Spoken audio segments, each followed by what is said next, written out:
I mean, who would not be excited about 101 Dalmatians? Let's be real.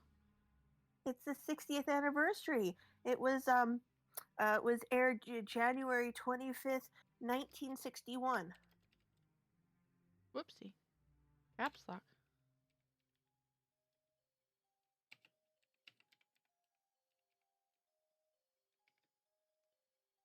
Da da da da da da da da. Ba.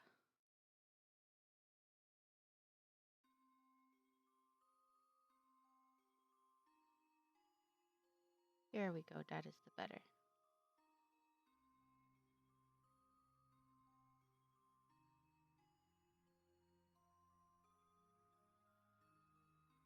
I'm gonna text the Sives now. Okie dokie.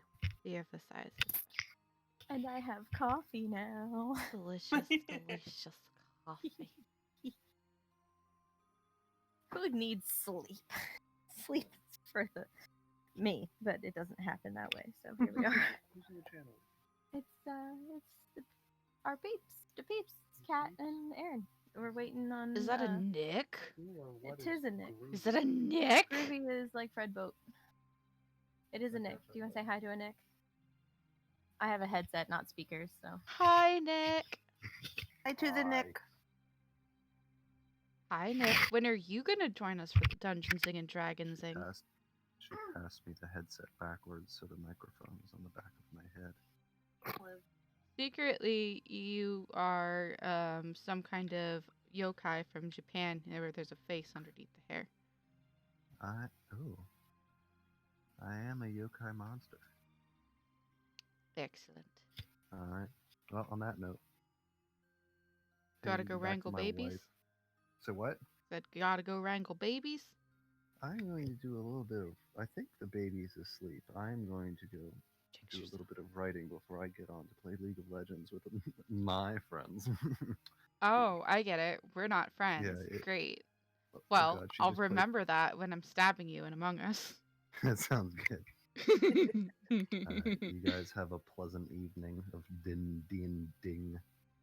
Doors open whenever you want to walk through it, Nicky boy. We'll give you a nice little gnome for Match Stacy. It looks enjoyable, but life is short.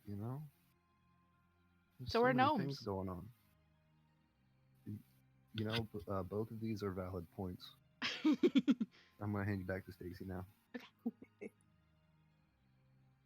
Hi. Hi. I was unsuccessful in convincing your husband to join us.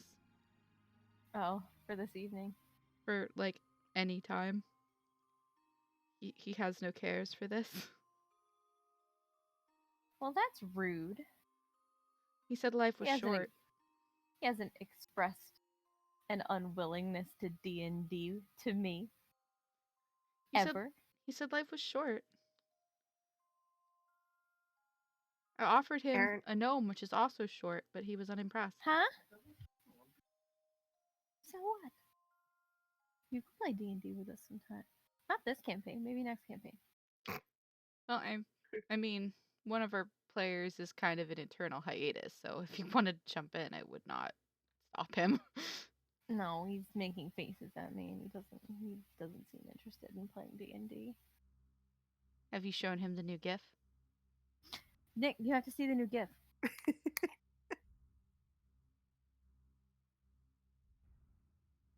I have texted Sives and they have not answered me, so I fear that they may be passed out. Dun dun dun. Dun dun dun. We will Oh my.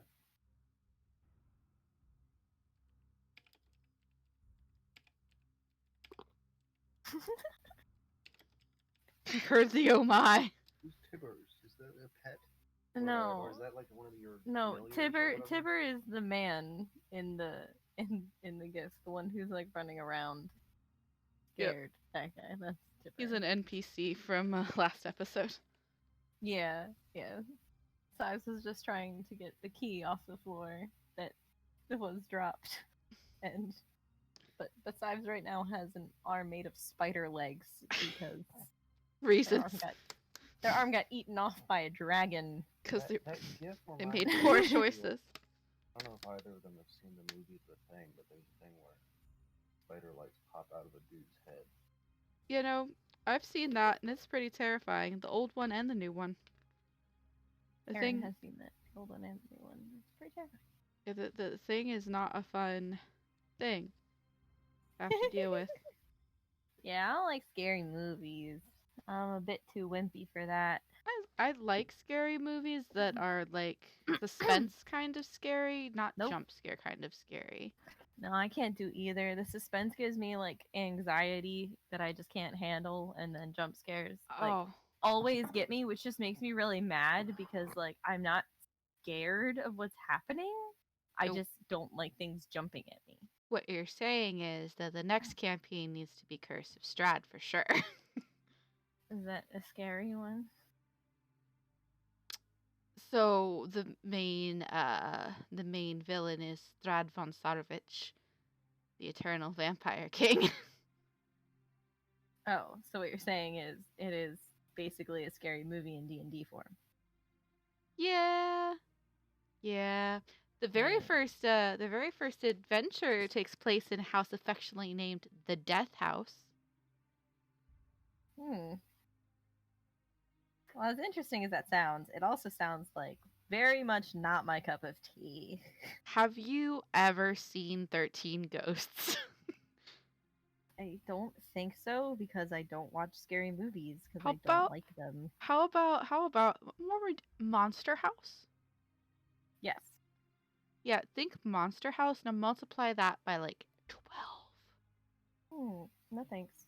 It's too late. No. Yeah, I'm just thinking, Nyx went into a lot of haunted houses, and campaign-wise, never came out of them. You know what? Yeah, that's true. But to be fair, the last one was not really a haunted house, but then it was a haunted house. It's just nobody knew it was really a haunted house.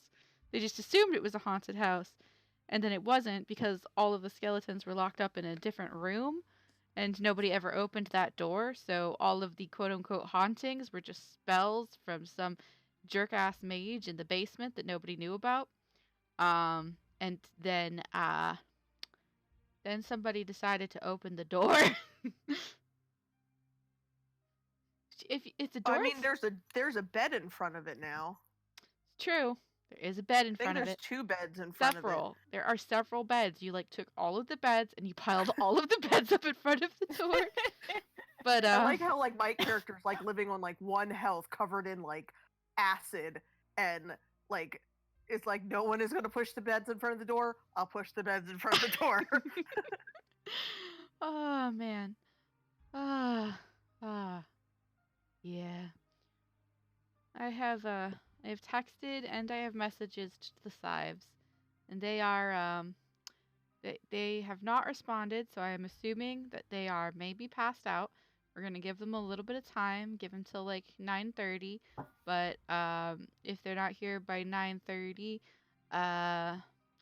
we might just assume that Sives is working on their arm while we travel, or whatever works out here in there, because I believe we left off on a pretty climactic note.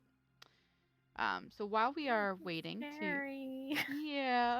while we are waiting to see if they arrive, why don't we talk a little bit about the campaign so far?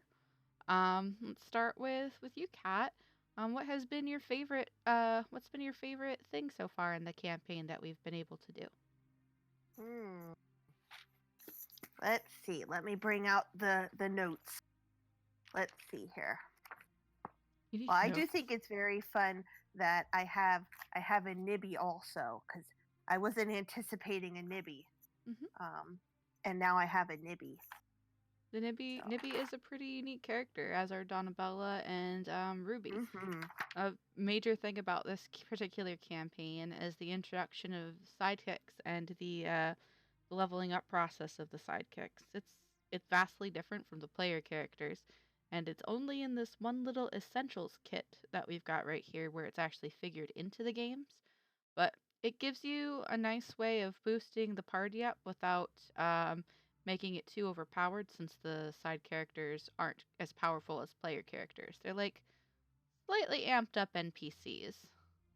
I don't know. I think Ruby and Wessel are like. I know Wessel's not technically a side character, but I think they're kind of pulling the team. In addition to Rooney. Well, but I think mostly it's the sidekicks that are pulling the team. I think that's partially our fault for making so many glass cannons. Well, if Ruby dies, I'm not replacing her because she's technically Goldrak's sidekick, and Goldrak is checked out at the moment.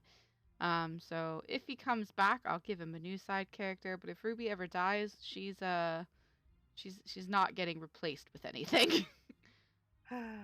Donabella is difficult. Yeah, Donabella is Sive's character. She gets like 2 health points every level up, and she only has 1 spell that does any damage. At least does any damage that will not severely burn the rest of the party. She's pretty good with it, though. Yep. Yeah. And Nibby keeps y'all alive. Yes, Nibby do be doing that, though. Nibby do be doing that, though. And Wessel Maybe over there. to increase his amount of healing spells he can do in one battle, though. Well, unfortunately, that is a set amount by the book for each level up of the sidekick characters. He's at level 4 right now. Let's see. When does he get more spell slots? Hold on. Let's check that out.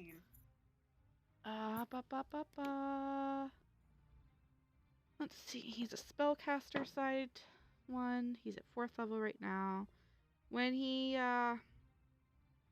levels up to 5th level, he gets 1 more 1st level spell slot and 2 2nd level spell slots.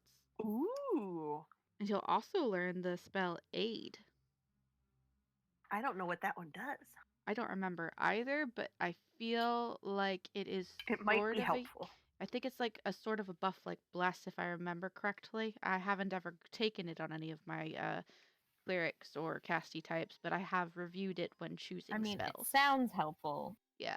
I think it's like a boost Bolsters to like your saving allies' checks. toughness and resolve. Choose up to 3 characters within range. Each target hit point maximum and current hit points increase by 5. That would be helpful. So it's like a massive cure-all thing. Does it say they are 5 temporary? It's a temporary +5, or probably a temporary for a duration. It said, but let me okay, then what's the close duration? out the window. So why am I asking? I can just bring 8 this up. hours. Oh shit! Fuck yeah, that's a good one. Just cast that in the morning and go about your day. Yeah. And duration. And when you cast a spell using a spell slot of 3rd level or higher, it gets increased by additional 5 for each spell slot above the 2nd spell level. man. So yeah, that'll that be would really like helpful. double some of our hit points here. Especially for Sives and Donabella. You guys remember when Sives almost died that one time? That was Remember when all of us almost died that many times? Yeah. the all of those times. I mean, we need to get some kill counters going of how many times certain people have almost died. I think Rooney's the only person who hasn't almost died, right? Rooney was on death saving throws. Oh yeah. Okay. Rooney fell out of a dragon's mouth. It's true. It's true. And took 1d4 of fall damage. And Jesus Christ. died. You're better let me level guess. now, though. 4 for that one, right? It was a 4, yes. It was a Of course it was a 4. How many Literally anything other than a 4 would have kept her alive, but it's fine. It's fine. How many Stardust Wessels have we seen so far? 3? 3? Yeah. 4? It might be a little bit harder to make him into Stardust now, since we finally got the correct stats for this little bit of homebrew we're going into. Yeah, he should have slightly less Death. Mostly deaths. Yeah, he's not a 2-hit wonder now, like the rest of us. Poor guy. He does so much damage when he hits hard, though. But on the plus side, when he's Stardust, he can go talk to Nyx in her dreams. Apparently, it's just, Yeah. only a little terrifying. Yeah. Oh, speaking of, Rooney, what is your favorite part about the campaign so far? Ooh. Stacy's favorite part or Rooney's favorite part? Stacy's favorite part. We're talking Stacy Town right now. favorite part. Oh man. Wessel. I really liked everything we did with the lighthouse. And yes, Wessel, but like everything at the lighthouse was really cool. I liked that there were like, it was like one map, but like, there was the water element, there was the dandy claws, it was kind of like this little like mini starter thing. And I think it was also like my first Session. Yeah. So Dandy Claus was really fun. You should take Dandy Nyx Claus back was to great. visit him sometime. I'm sure she'd enjoy Dandy Claus. Yes. You Nyx know, would love Dandy Claus. if he's alive, you know. Well, he didn't get eaten by griffins? Not griffins. Manticores. Nope. They didn't make it that far. They got freeze dried. They didn't make it that All right. What's your least favorite part about the campaign so far, Kat? Missing the dragon like 8 times in a row. Yeah. That was so frustrating. I'm like, come on, just hit something. Dragons have pretty high AC, even the little ones. And that is, I need to clarify, a very small dragon when compared to most of the rest of the dragons. It's a very young dragon. A few times and I didn't I hit like so many misses. So many misses. I'm sorry. So many misses. Blame the dice. It is kind of the dice's fault. It is. To be fair though, it's hard to it's hard to hit dragons just in general. But you guys are pretty low facing off against him. The book that we're running, the module Dragon of Ice Spire Peak, has you meeting the dragon multiple times. So this was one of them. Never specifies where I'm supposed to toss him in at though, so I look for opportune moments. I hope you enjoy it. I've thought all of them were pretty interesting so far. All of the encounters with the dragon, so A+ on that. Excellent. And what was your least favorite part, Rooney? So at the beginning of this, how I was like, I don't really like scary movies. And then it's like tremors. Yeah. Spiders. So Rats. She's had prophetic nightmares of being whatevered by some chaos god. Sure, that's not terrifying. and then we have giant spiders in the middle of the night, and then we have tremor like bugs in the logging camp. It's bad. To be fair, like most of the things you fight are gonna be pretty terrifying. Yeah, I mean, part of the game. I get it. Battles and whatnot. I like everything that's been done. It's been very fun so far. It just, if I had to pick a thing, it would be the just every single time coming in being like, how am I gonna die today? Well, you guys should count yourselves lucky that you weren't there for the Mimic episode.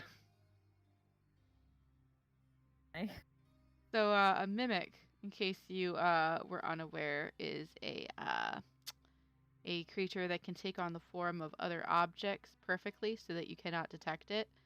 So, like, it could be your toilet, for example. And then you go to the bathroom and you're about to do your business, and all of a sudden your toilet fucking sprouts teeth and wants to eat you. So yeah. It was a barrel in this case. A barrel. But yeah. Yeah, that's fun. Yay! Nyx got to experience. Also, I'm blue now. Yes. Oh yeah, we need to change your character guide to the blue one. We decided on Jabba die. that the one that you liked was the one that was like fully blue, right? Fully blue. Yeah, the one that Felix did. Okie dokie. Let's see. It's in randomness? Yeah, there it is. Yes. Let's get that up there. Save image as Dragons of Ice Spire Peaks. Though I will say, her necklace focus thing that's for Deus does not quite match now. Unfortunately, it turns you blue. It turned it blue. I wonder if you're like, oh, Deus is now blue. Oh man, that would piss him off a lot, I am sure.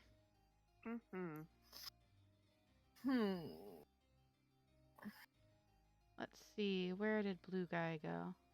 Is there anything that you have been looking forward to in the campaigns that you haven't been seeing yet, Nyx?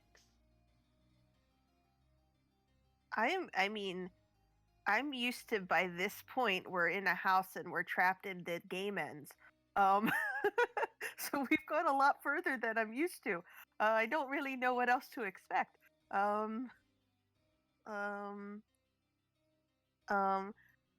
I'd like to be able to beat a dragon at some point, like, and not miss repeatedly. Well, I don't know if that'll ever happen. That honestly is completely up to you.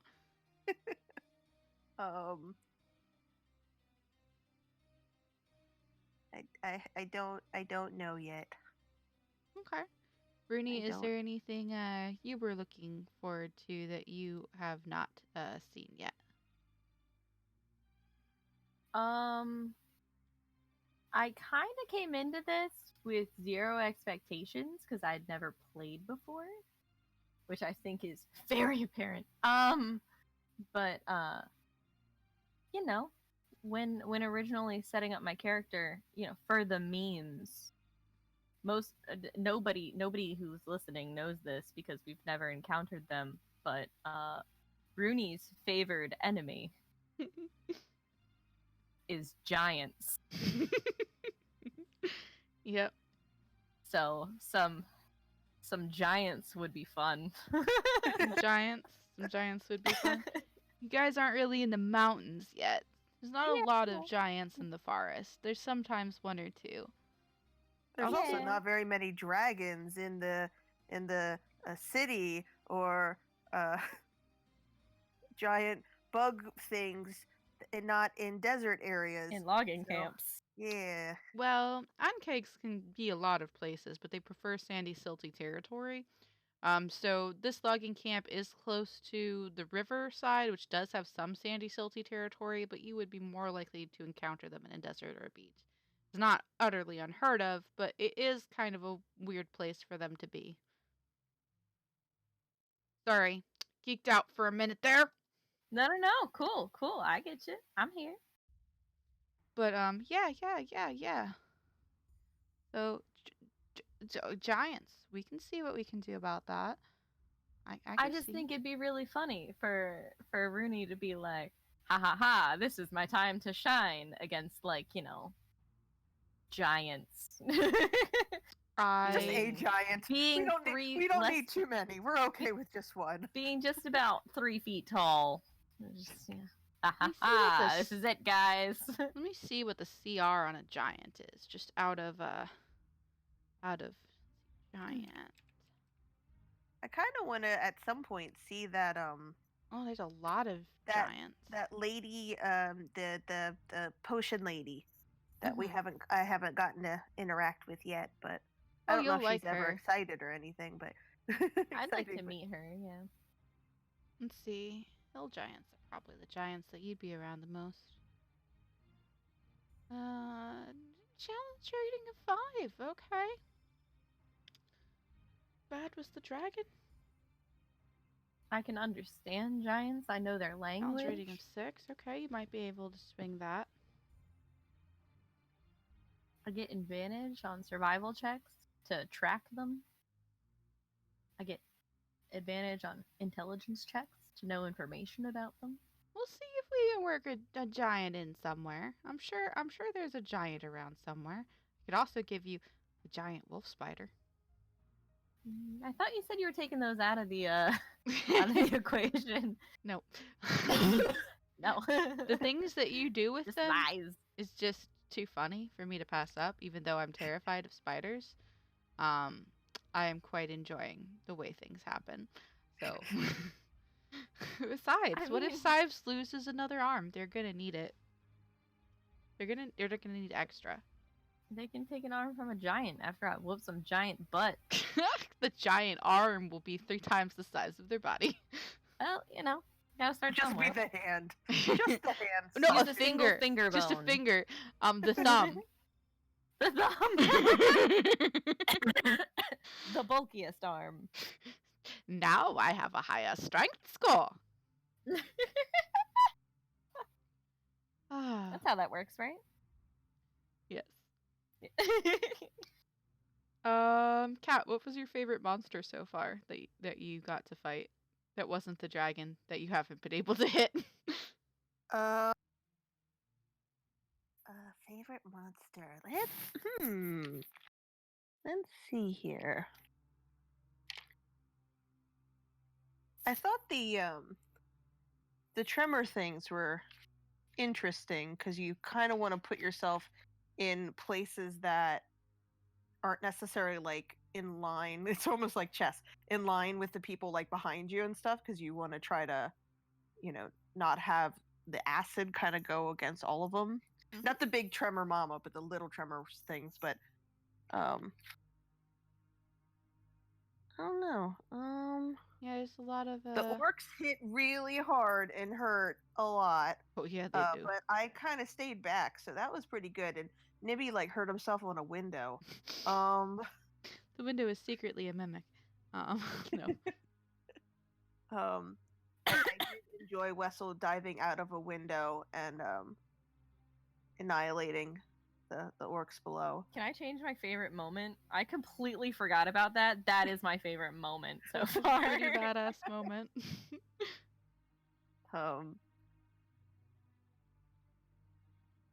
My favorite moment is everything Sive says ever. Fair.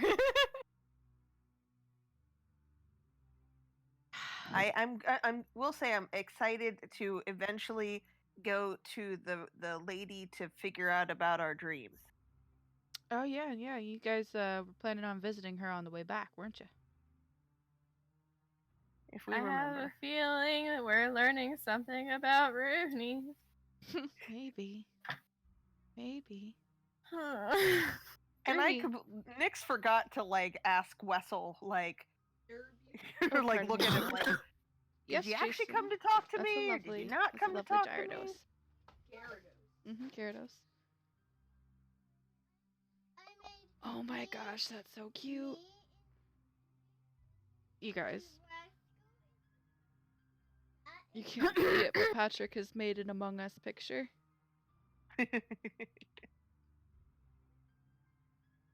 Patrick, have your brother take a picture of that and send it to my phone. I must post it to the Discord for everyone else to see.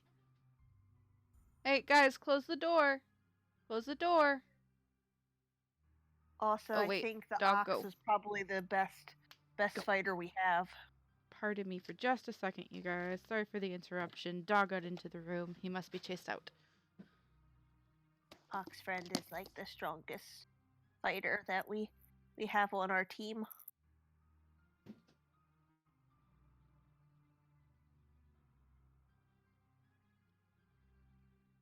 I'm glad we didn't have to fight the rats. So glad we didn't have to fight the rats. I'm so glad that we managed to get out of there. Yeah, that was like the only time we all like got good rolls. Well, I guess not technically all of us, because the Ox fell a lot. The Ox fell. Donabella fell, but didn't get too bad. The Ox fell twice. Right, but we didn't have to stay and fight off all the rats. So That's True. I think that was that was overall a success. Goldrack was pretty close to having to fight off all the rats on his lone adventure to come find us. Gonna be honest with you here. Goldrack is what we call a war gamer. He likes to play Dungeons and Dragons for the combat ratio. So even when he's RPing his character, his brain will immediately go into war mode or war gamer kind of mindset. He'll be like, I know how many HPs giant rats have. I must kill them. Not thinking about how I may have beefed them up for story purposes. And also that there was a bajillion of them. Yeah, that too. And some of them may not have been rats. Anyway. Luckily, we don't have to find that out right now, because that's not where we're headed. Not right now, anyway. Foreshadowing. Dun dun dun. Anywho, let's see here. Where were we? Oh yeah, favorite monsters. Nyx, you said yours. Kat, what was your favorite? I mean, Rooney, what was your favorite monster? Fuck. It's fine. I just really, I thought you were like, all right, so we got Nyx's. Now Kat, what was yours? Nyx and Kat are two different people. Apparently. Lil, what was your Lil! favorite monster? Scary Bird! My favorite monster. Scary Bird. No. We mine. just think she's a goldfinch. Oh no. She's a mimic. Oh man. Don't give me ideas like that. There's a Oh, special kind of mimic that mimics animals.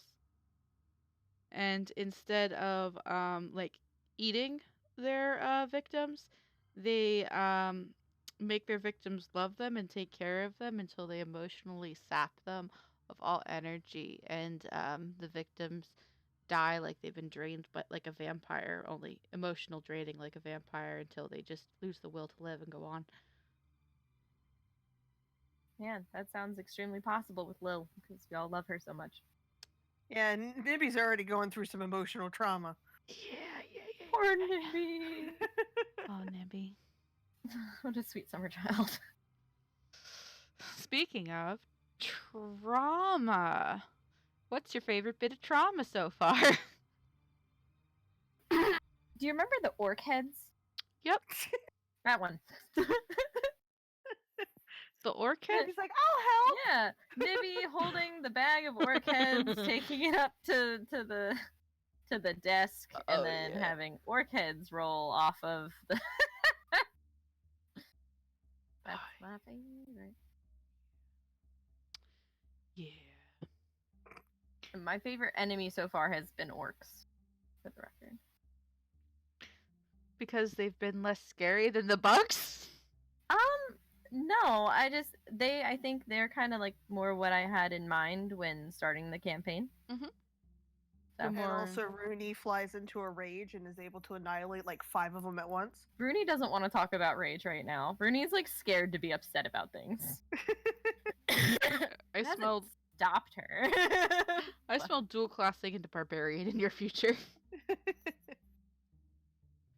Gnome ranger barbarian. I'm down. Stowable. Not, bogged down by anything right now. Nyx, what's your favorite bit of trauma so far, excluding the trauma in your backstory? I was gonna say she's had a lot of trauma in her backstory. Yeah. Oh, poor Nyx. Nyx. I mean, I guess psychologically she's probably still kind of unhappy about learning about the necromancer in the party and that she missed it, and she had to like basically question everything of like, that's evil, but he doesn't seem evil, but I don't know what to do. Poor Nyx. Yeah. But I will say poor Nibby. And I then think his Sives made a reactions spider heart. Yeah, that at that point she's just like, yeah, of course he did. Yeah, Yep, that's a spider arm. Yeah. I feel like that's kind of how Rooney's just been taking all of it. Because, like, that kind of magic isn't really something that, like, Rooney, I think, ever had to deal with. So, like, hearing it from Sives, who, like, they've already been adventuring with, just being like, oh, well, I guess that's just a thing you do. I don't know. Like, that's fine. That just reminded me a little bit, Aaron. Sorry to kind of get out of Go for it. out of this campaign, but Oh, you're good. from Wednesday when it was like, oh, 700-year-old person. Yeah, I'm sure that's what happens in Dungeons and Dragons. I don't know any better. Yeah, I'm sure that's fine. And then at the end, all of you are like, oh no, and I'm like, okay, so I guess it's not a normal thing. Cool. I will remember this. Like, Yeah. okay. I mean, I was like, it can happen, right? I mean, we got magic and stuff. 700, yeah. I mean, yeah. They're to impact on that point. Rudy, me and Kat are in a D&D campaign as players on Wednesdays now for our DM that was DMing for us when we used to do it in person at Barnes and Nobles. Yeah. They're playing on a system called Foundry, which is a little bit more intense than Roll20. No offense to Roll20, I love it. But it can do some really cool things that Roll20 cannot do. For those that are technically able to do the things, which I am not really very able to do that. So I will stick with Roll20 because I am very old and I'm not able to learn new things. Cut that out. Not old. But they are running a version of the Tomb of Annihilation campaign for anybody out there who is familiar with that. And which I am not. We spent the morning shopping, basically, in the campaign, and finally got to actual part of the campaign in maybe the last half hour of it, as you do when you start a new campaign. Just go shopping. There was a 700-year-old maidservant. Nobody seemed to think that was bad. And in my head, I'm going, 700-year-old maidservant. 700-year-old human maidservant. Ghost? Question mark? I was just like, yeah, sure, I'm sure 700. I mean, there's dragons and stuff. So, 700. That's fine. That's nothing too crazy, right? They said afterwards, everyone's like, no. Not humans. Humans still have normal human lifespans unless something else is keeping them alive. So, I'm not sure. I don't know these things, so it seemed fine. I'm not sure what's going on over there yet, but the session ended with a cloak being thrown back to reveal the face of the person, and we get to find out what that face was next campaign. So, yay! Yay! It's just a very, very nice old lady. Sure. And she's supposed to be very fashionable, so with a very raspy. I mean, you'd be raspy too if you were 700 years old. Well, no, the maidservant was 700. We don't know how old this lady is because she's the lady of the house. A 700-year-old human maidservant led us to the chamber where the lady of the house was. A chamber under a staircase. Oh, yeah, that sounds... a hidden door to a hidden hallway to, I guess, a hidden room, because if everything else is hidden, I would assume the room is hidden And too. she shut the door behind us. Yeah. Good luck. Yep. But I got a hat, so I'm very fashionable right now. As long as you got a hat, then I think you're gonna make it through. I got a hat to put on my hat. Herg, my barbarian, my half-orc barbarian guy, who is a very, very sweet, very good boy. He started off with just a regular straw hat that's been passed down from generation to generation, and they went shopping and they found him a bright yellow beanie with a star on it. So he took it and he sewed it onto the straw hat. So now it kind of looks like he's got a two-toned wizard hat where one half of it is straw hat and the other half of it is this beanie that's flopping off the back of it, just bouncing every time he walks with the star winking back and forth.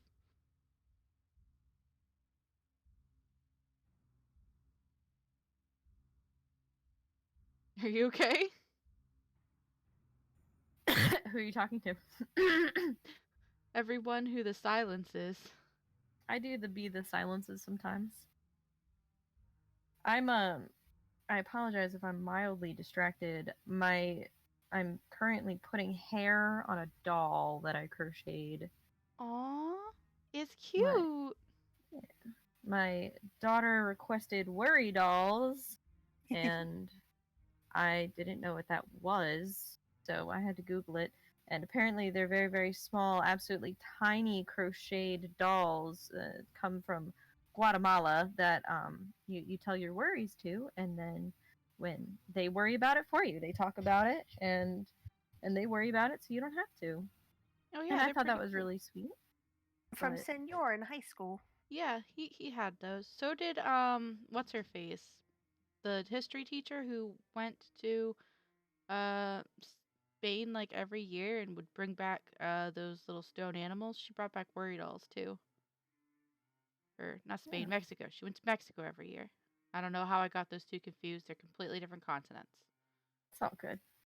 Well, the traditional worry dolls are like extremely small crochet, and I just don't have the patience or the yarn for that. And I'm trying to get through some of the yarn that I already have, so I made much larger worry dolls, and I made one, and it's finished. And she took it with her over to her dad's for tonight, and Aw. I'm finishing the second one now, and that's all she's getting because I had to make the pattern, which is fine. But like it takes a while to like trial and error it out and then actually make it. And then I wrote it down when I made the first one, and then I made the second one following the pattern that I wrote down as I made it when I made the first one, and they look very different. Don't really know what I did there, but they're sisters, not twins, so I guess it's fine. But now this one just needs her hair, and then she's finished, and that's what I'm working on now. Cool. You Yeah. should make a Lil. I should make a little. You should crochet a Lil and a manticore and a cow and an ox. Oh, that's so many things. Let's make less things and smaller things. I like the Lil idea. Lil is very simple. Lil is just burb. Lil is verb. Now, if I make a Lil, the question is, do I who do I give her to? Obviously, to you give her the cat. Yeah. Nibby. Nibby. Nibby has a real Lil. He doesn't need a fake one. Well, Cat's in our state, so that's easy enough. You will That is meet much Cat. easier. You will meet Cat one day when there is no day. COVID. Man, the mythical times after. We've been speaking about it for more than a year. I swear to God.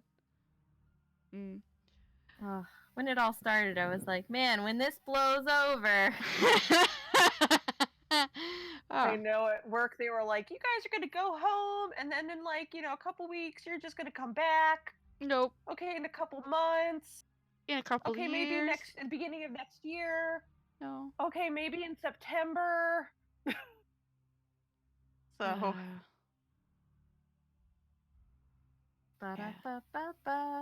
I'm hating it. We do not affiliate with the creators of that song in any way whatsoever. Sorry. Or the creators of Worry Dolls.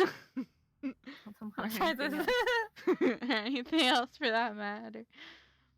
Oh. All right. Couple of kids hanging out. Speaking of kids, how about that addition to your group? Huh? Baby Manticore. Baby Manticore. I loved a baby Manticore. This is a baby Manticore. I am excited Hopefully to find he likes us. I mean, you're feeding him, aren't you? Yes, but that doesn't mean that you like us unless you think Freud's idea is correct and that you get an attachment to the oral fixation to whoever feeds you. Well, I mean, more than one person in this group has fed the Manticore, so hopefully he will like everyone. Oh. Poor baby. I just feel so bad. Yeah. Both his parents. Right there. Yeah. Yeah. Died in the middle of protecting the him. road. So See, unceremonious. the entire time that Nyx is like trying to carry this little manta baby and it's like wiggling and stuff and it's like, you want to walk? I'll make you walk. She's like, I got what are they? They're not handcuffs. What are they?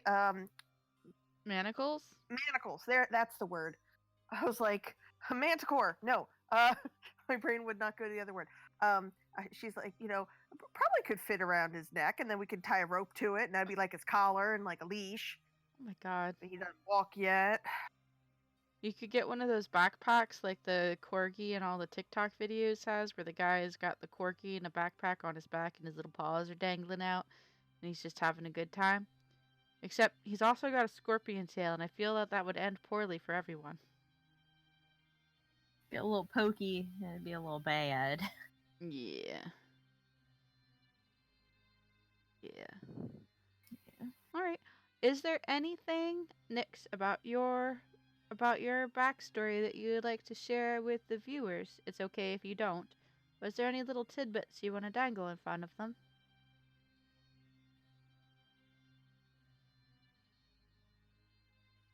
She's had a dark backstory that was hinted at in the dream, ever so slightly. And there was also a little tiny bit when we first got to this area where Nyx's name was a little different than what it said, which was interesting. That probably didn't make any sense. Yeah. Aaron knows what I was talking about. Yeah, that's my bad. It's in parentheses in your character sheet where you have name at, so every time I click on your character sheet to associate it with the tile, that's what comes up unless I change it. Yeah. So, maybe Nyx isn't actually her name. Dun dun dun! Dun dun dun! Owie. What about you, Rooney? I know that you started off pretty loosey-goosey because of the character-making process, but have you thought any into Rooney's backstory? Is there anything you might want to share about her family or anything like that? We know she hunts giants. She don't like them giants, though. No, so, Rooney's been pretty open about, where she comes from and what she knows, especially since it's been this area. She did travel for a while, because of the orc situation. She was uncomfortable in her forest. She went out searching for help, and that's when she actually went to the mountains, and that's when she discovered, them giants, though. And then, she came Giant back. ate my brother. You come to my house the day of my giants. I can't do this reference. Come to my house. The day of my sister's wedding. Yes. And you eat my nephew. Giants do be bad though. To the gnomes. They're so little, tasty little morsels. Appetizers. Appetizers. Finger food.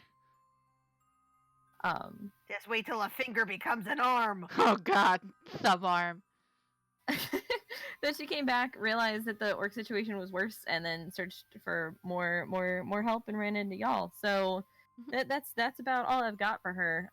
She's been pretty cut and dry. I think most of her upbringing was in the forest with her family. And she just decided that she needed to get out because of all of the orky boys. There are a lot of orky boys in your forest of late, which is not so great. In fact, all of your party has noticed that there are a lot more orcs than usual, and it's kind of weird. Also, there's some other weird things in your forest right now, Rooney, right? Yeah, like boars with electricity coming out of them, and giant spiders, and well, giant spiders are actually pretty normal. More normal, but yeah, spiders are pretty normal. You just gotta keep an eye out for things like that. Herbivores, though, Yeah, sparky boars. Those are not normal. Not normal. Neither. Onkegs, Yeah. less normal. Yeah. I mean, you know about them. You've seen them before, but not usually around here. You can see why they might have wanted to come here, but it's kind of highly unusual. Not normal. Yeah, especially that one big old one. Yeah. Yeah. I Destroying think that. next time we come across the dragon, we should have a plan. I mean, it sounds Screaming and good running is a plan. conceptually. We should probably ask the town what their plan is. Also. Well, we kind of saw what their plan was, right? Sort of. People go in houses and people stay outside of houses, and then we make a mess of things. And then we ruin it all. Yeah.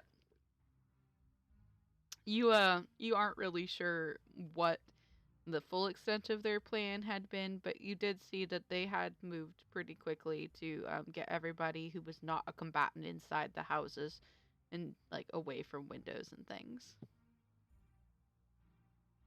So and they had spread out pretty far across the city. So it's feasible that they were in the middle of some sort of maneuver that they had planned out. You're just not really sure how it would have ended because you guys took action instead. Which is a-okay fine. You are the player characters, and it is your prerogative. We do be doing stuff. Mhm. I would like to find more treasures. Treasures That are would good. be cool. Treasures are Like- good. Like things to help us not die as quickly. Yeah. Like health potions. Yeah. And like not armor, but things that can be protective that like a sorcerer can wear Mhm. because she can't wear armor. I don't know, like So special gloves that bounce So- off dragon. that doesn't happen, but I do want to point out to you guys one thing though, which it sounds kind of redundant in a game that's literally Dungeons and Dragons and all like about magic and shit, and you guys can do magic and shit. But magical items are pretty rare and pretty expensive. The few that you've got are technically considered kind of overkill for your level, technically, and only one of them is a thing that was actually in the module previously before I added a couple of other things in there for you. So technically, the only item that anybody should have that's magical right now are the spell books that Sives has that he got from the gnomes, and the bow that People. yeah, and the bow that Rooney has. Everything else were things that I added in because I wanted you guys to have a little bit of fun. So that's fun. Yeah. So you guys have got a couple of odd little trinkets that are helpful. I try to limit it to things that'll be helpful for the player characters and not so much to the sidekicks. Because the player characters are who are important. That's why you got that parapet of wound closure. Mm-hmm. Mm-hmm. Which is very helpful. Oh, and you guys We just also need the gloves of ice breath deflection, that doesn't and, happen. the boots of no bugs around, please. I can The instead raid boots. I can that- instead that give you have- the boots of spider climb, which will allow you to climb like a spider. Doesn't Sives have an arm of spider climber? Well, considering he's bound all the phalanges together, I'm not entirely sure how that'll work out, but we'll have to see. I imagine him just reaching up and grabbing a branch and slowly ascending into the trees. I'll see you guys later. May I come up? Oh no. Yeah. Magical items though, back to Mustang, those are pretty rare. Honestly, it's more likely that you get things like gold in most cases when you are getting things like treasure, which can be used to purchase other things that you need, such as health potions so you don't die. and possibly even purchase more minor common magical items that aren't really too what's the word I'm looking for? OP? Yeah, that. Ones that aren't like crazy. But there are magical items that will become apparent further on in the campaign, specific ones to specific parts of the adventures, which you will be finding. And I've made sure to include a couple things that will be special specifically to your characters if you were to find them. I'm not going to hand them to you, though. Y'all got to go look. If you pass it by, I'm not going to bring it up. That's fair. Okay. We need to be doing our due diligence. You can't just. It's like, do we need to go back in and explore the entrails of the acid monster to make sure there wasn't a magical item in it? No. Well, I mean, typically when somebody kills a monster or a creature, they do roll an investigation check to loot the bodies.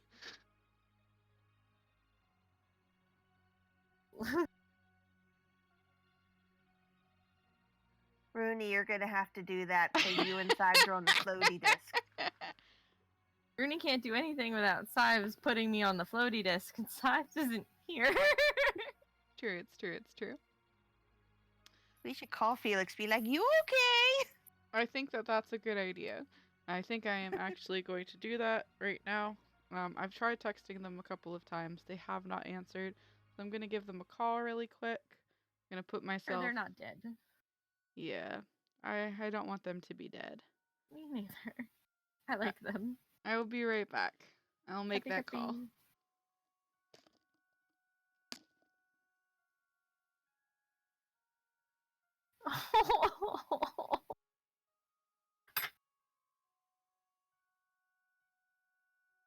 Yeah, my half-orc now has a furry blue hat that is all the fashion. She was so excited to go to the city and get all this and see all the latest fashions. So she got a hat.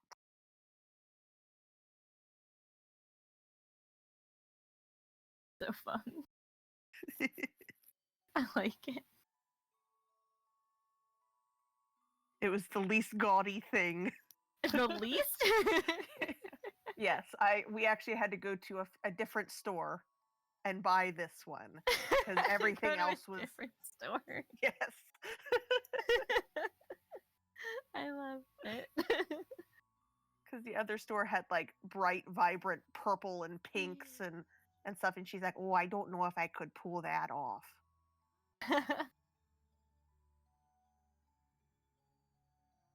But it is chilly, and so she had to get a hat to cover her ears.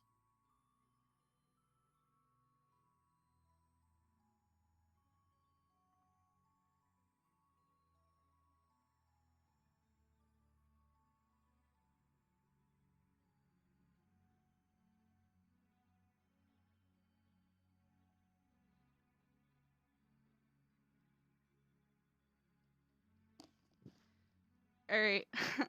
I think I woke them up. I called and I was in the process of leaving a message and they texted me, live, I'll be there in a sec. I completely cut out and have no idea what you just said. Oh, I'm sorry. I said Felix is alive. Yay! I woke them up, I think, and they're coming. Unless they fall back asleep again, which is something that I might do. I would do that. I had a coffee though, so I have an energy drink. Assuming nobody has to be to work tomorrow, I don't have to go to sleep ever. Because I'm not going to work tomorrow. Because I am, yay! Because COVID. Wait, what? Said I'm not going to work tomorrow because of COVID. You have COVID? I don't know. I had to get a test though. Aw. Yeah. Feel better. Yeah, my youngest apparently has COVID though. Oh. Like tested positive? Yeah, but asymptomatic. Aw, buddy. Yeah, Jason was exposed at school. He's my oldest. And I was exposed at work. I think I know to who because they are not there right now. and I was informed after they were not there right now and have not been back since I've been informed. So I'm pretty sure I know who. But Jason, we got a call yesterday from his school that said, "Hey, Jason is exposed to COVID. Don't come back without a test and or mandatory 10-day quarantine." So I was like, well, you know what? We should all just get in the car and go to the urgent care clinic and get a test. Because 2 out of 3 is a little bit sus. And I don't know about me and Jason yet, but Patrick apparently tested positive because they called his pediatrician instead of me and told his pediatrician that he tested positive, which is weird because they told me it would take at least 3 days for the test to come back. And and the full projected time frame is like 8 to 10 days if they're inundated, whatever that word that means that they've got a butt ton of tests is. That thing, yeah. Yeah. That thing. So yeah, when Mom and I and my dad were tested, my dad got his results very quickly that said he had it, and then Mom and I had to wait a while, and yeah. Was it less than 24 hours later? Because this was less than 24 hours later. They called and left a message on my phone at like 4 o'clock, and we'd had 4 o'clock today, and we'd had the test at like 3:30 the day before. Was it that fast for your dad? No, he got his test, I think it was like Thursday afternoon, and they called like Saturday morning, which was really weird. So, yeah, and then I had to wait till like Thursday the next week. Well, and they're like, "Oh yeah, you're fine." Like, "Oh, thanks." Okay. Well, maybe they do 2 kinds of tests. Maybe they do like a rapid test, and then for anybody who doesn't test positive on the rapid test, they just also send it out for the longer test or something. I've been tested so many times. Who are you even near to get exposed to? You're like Amazon flexing right now, right? Well, yeah, but my roommate was working in a grocery store for a while. Oh yeah. He was there shortly after I left Bye Bye, but you know, we haven't been trying to see. Oh, it's a Felix. A lot of people, Say but hello. hello, Felix. Hello. Oh, there you are. Okay, cool. You all right? We were worried about you.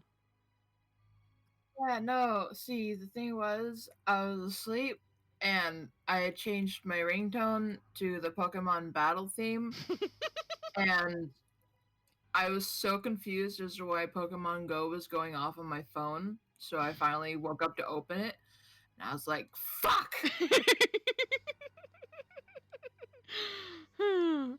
Oh, you should do a recording of yourself as Sives telling yourself to get up. I bet that would wake you up. Not even imagine what my reaction would be, half dead ass asleep, if I heard screaming in my ear. Get up. But bam! There's a reaction that I'd really love to see to have you see is the new GIF that Cat made. Dun dun dun. Pourquoi? It's up That's above the randomness and thumbs me. playing footballs.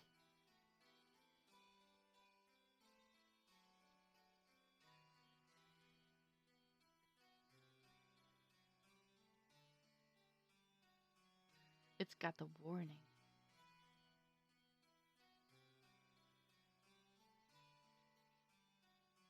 Oh my god, here we go.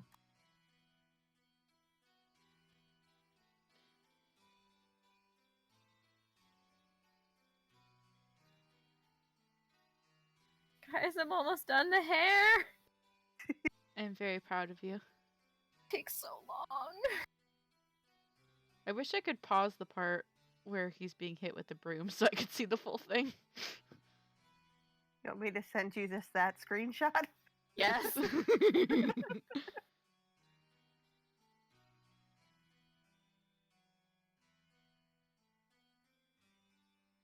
My gosh, I love this. It's almost done. Second it's done, I'm taking a picture of it and putting it in the Discord. I'm very excited to see your worry doll. Like I said, there is another one, but she actually has it with her right now, so I can't take a picture of that one. That's beautiful, Kathy.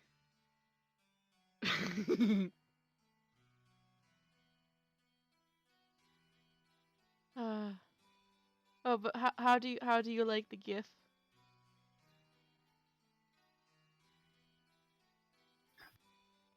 Oh no, Felix, are you muted? Oh, you're eating spaghetti. Okay, that works. That works. Okay. All right.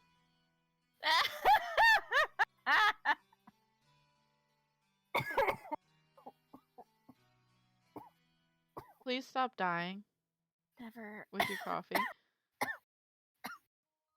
Excuse me. Oh, Kathy, when do you have to be up tomorrow? I get up at 7:30. I would probably need to be up by. Okie dokie. Not with us on Fridays. If you have work at if you have to be up at 7:30. I just Is am it? tired, but I'm always tired, so. It's okay. That's what afternoon naps are for. Yep. So after work, I nap or I do homework. Yeah, Kathy doesn't have kids to jump on her like we do. She just has cats, and when they jump on her, then they just cuddle with her. I was no, like, they that don't sounds. cuddle. They get into the mischiefs, and like my one gets on me and like licks my face in the morning and is like, "Can you feed me, please?" Oh God. Mittens does that. My children do that. Funny. Lick your face and say, "Feed me." My children actually do not wake me up in the morning to get them to get breakfast because before I wake up, they've already raided the cereal cabinet before I can even get up. I am okay. So my youngest is going to be 2 in April. Mm-hmm. Today we were in her bedroom and she picked up a book, looked me dead in the eye, and just licked it. I'm sorry. So when I say yes, my children do that, I only wish I was kidding. My children do some pretty crazy things too, but that's pretty awesome. That's pretty awesome right there. I liked that. My oldest is 6 now, and when she was, I want to say like 3, she came into my room while I was sleeping in the middle of the night, and she stood at the foot of my bed, and she just went, ashes, ashes, ashes, ashes, ashes, until I woke up, because she didn't, and her reasoning was she didn't want to be loud and wake me up, but she had a bad dream and she didn't want to be in her room anymore. And when I asked her why she just kept saying ashes, she said, "'Cause mommy, it's my favorite song." She was doing Bring Around the Rosie. Bring Around the Rosie, clearly. But just the ashes line. Anybody goes, ashes, ashes. Except when you're 3, you're like, oh, that's my favorite song. The only part of it I remember is ashes, ashes. I should just go in my mom's room and stand at the foot of her bed in the middle of the night with no lights on and just stand there and go, ashes, ashes, ashes, ashes. You know, it's fine. It's fine. Everything's fine.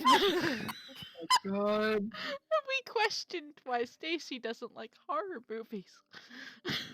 Living one. Children are terrifying. My one little cousin, he was being babysat by his uncle, and my uncle, or his uncle, my other cousin, had been having like nightmares of like a little child at the foot of his bed for like years. Oh, no. And so he was tucking my little cousin into bed, and he goes, "Uncle Keith, please, can you tell that little kid at the foot of the bed to please go away? He keeps coming into my room at night." And my God. uncle's just like, "I'm done. I'm never watching you again." Wait, what? No, what if that child is being haunted by the same thing that haunted your uncle? Yeah, so he's like, "Nope, I'm done. All right.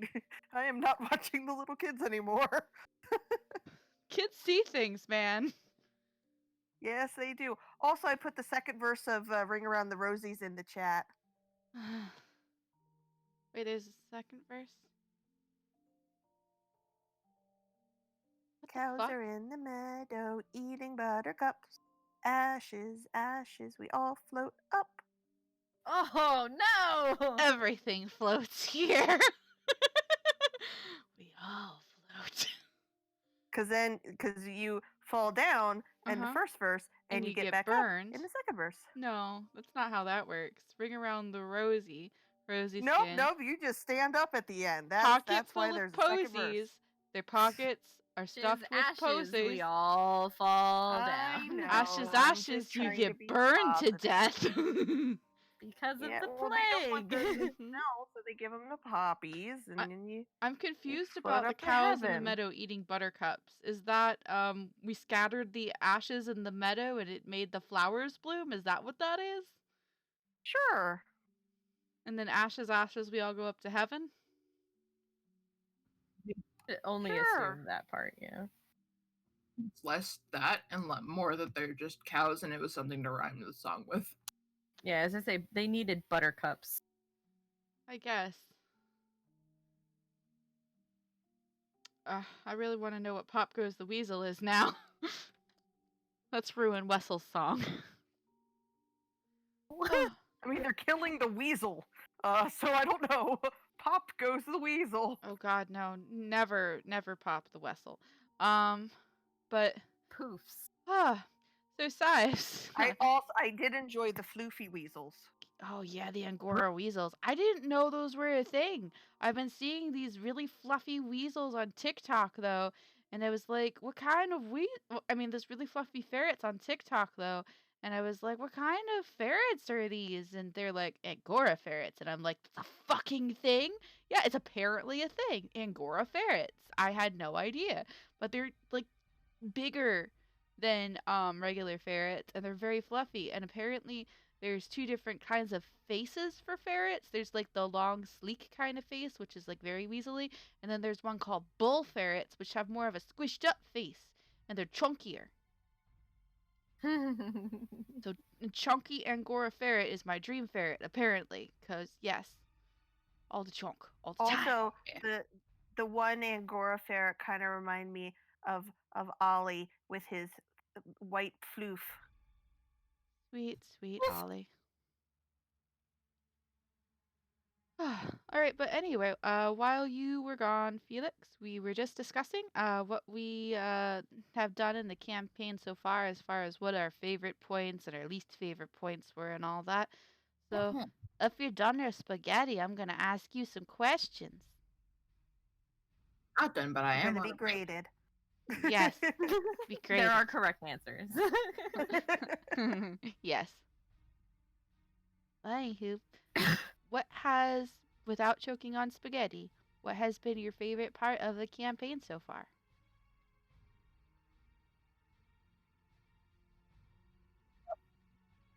I'm gonna have to say the time when Sives was telling everybody the story and locked the door behind them, and then Bam happened. Oh dear. That was funny. Yes. Yep. I peed a little. It's good. The BAM is my favorite thing that you people have created so far. I'm very pleased with it. What was your least favorite part of the campaign? And it doesn't have to be a single occurrence. If there's been something that's annoying you, you can say that too.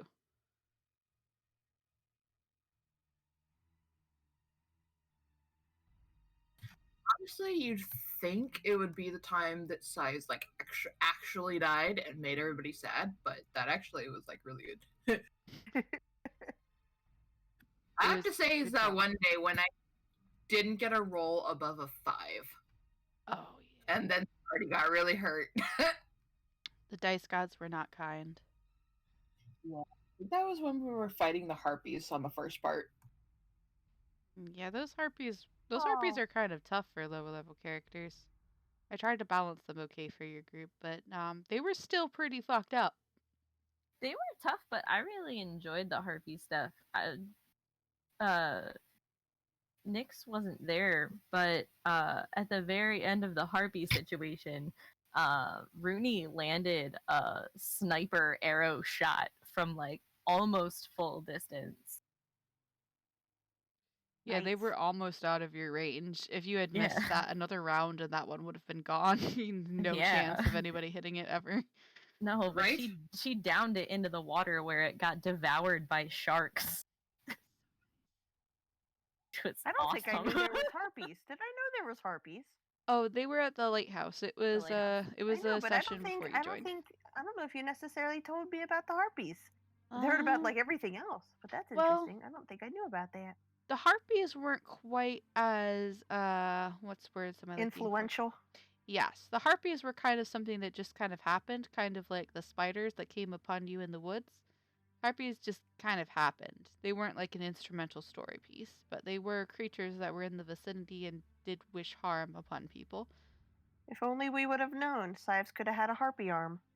I was there for the harpies, but he had all of his arms then, so unless he cut one off and preserved it for later. Speaking of Would which, have been a weird choice. I'm just gonna keep this just mean, in case. from He's just now gonna start on, collecting arms and legs and appendages it might in be the a bag. good idea. This is a whole bag of holding. You have a bag of colding too, so We you do. can even like fucking freeze it for a while. Keep it well. I'll just keep some spares Oh, over God. here. Nothing to worry about. What has your favorite monster been?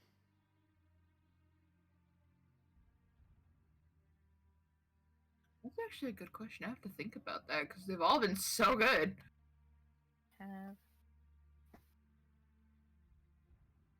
I will say I did appreciate the modeling orc poses. Oh yeah, I try to find the memeiest pictures that I can for most of these guys. I feel like I misunderstood your question. You said favorite monster? Yeah. Not favorite like thing to fight. Well, I mean, all of them are considered monsters technically that you have fought so far. You haven't fought any people unless well, the orcs technically are people, so Yeah, as I say, orcs are people, right? Orcs are 'Cause people. I said orcs. Orcs are sentient people. Lately, they have cultures and they talk and they have languages and they're just nomadic tribe kind of guys. Now I feel bad because I just said that like orcs aren't people and that makes me a racist. Because orcs are definitely people. And like my other character is a half orc. So I now racist against myself. I'm racist against myself and my character in my other campaign. And that's the worst kind. That is, self-racism is the worst kind of racism. Send this to you. Yes, So- baby, I did, but I'm streaming right now. Sorry, just wanted to. Yes, please and thank you. Close the door before the dog gets in. Thank you, baby. Patrick drew pictures of Among Us, which I will post later. Sorry, what was that, Zipes? Ew. Well, I was gonna say probably Daggermaw because that was the first time I had used Fog Step, and it was the first fight that had a lasting effect in that Size's spellbook got fucked up. Oh yeah, that is a extremely lasting effect at the moment. Yeah. Daggermaw was great because it was like we didn't necessarily have to fight Daggermaw. We just made some decisions that got us there. Kinda, yeah. That's how most of this works. The decisions you make are kind of what decisions you make kind of affect how the next parts will go. Like, But like if we hadn't thrown yeah. the one guy over the edge, we would not have had to fight Daggermaw. Nope, because Dandy Claus could have just got you the one treasure he promised and brought it back without you even having to enter the water if you didn't feel like it. Uh-huh. Yeah. But it was such a good battle. It was so fun. Oh, that was fun. In a context to Nyx, who was not there for it, and all the other people listening who I was not filming for at that time, Dagger Maw is a very large shark that was lurking around the lighthouse that we keep referencing, guarding a bunch of shipwrecks along with two other sharks who are mostly chill unless they scent blood. But Dagger Maw's what we candidly refer to as a jerk. And he just likes to nom nom nom on everything.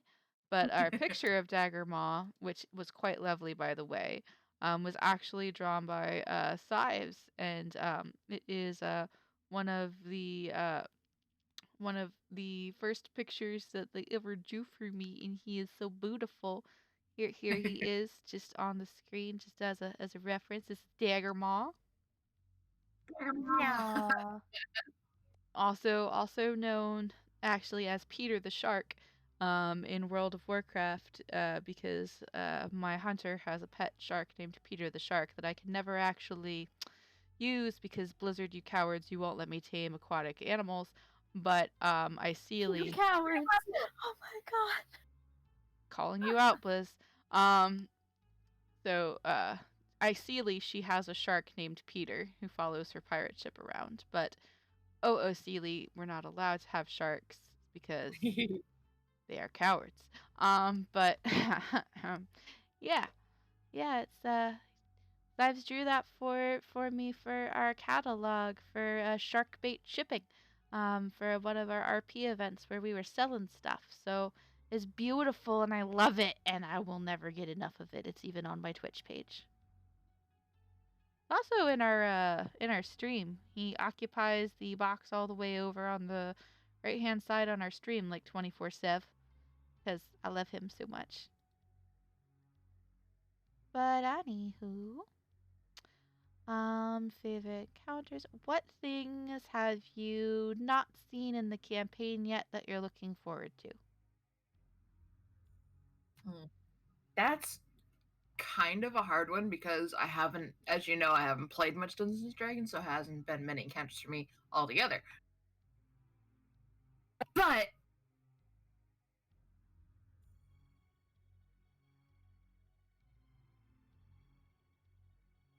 The suspense is killing me.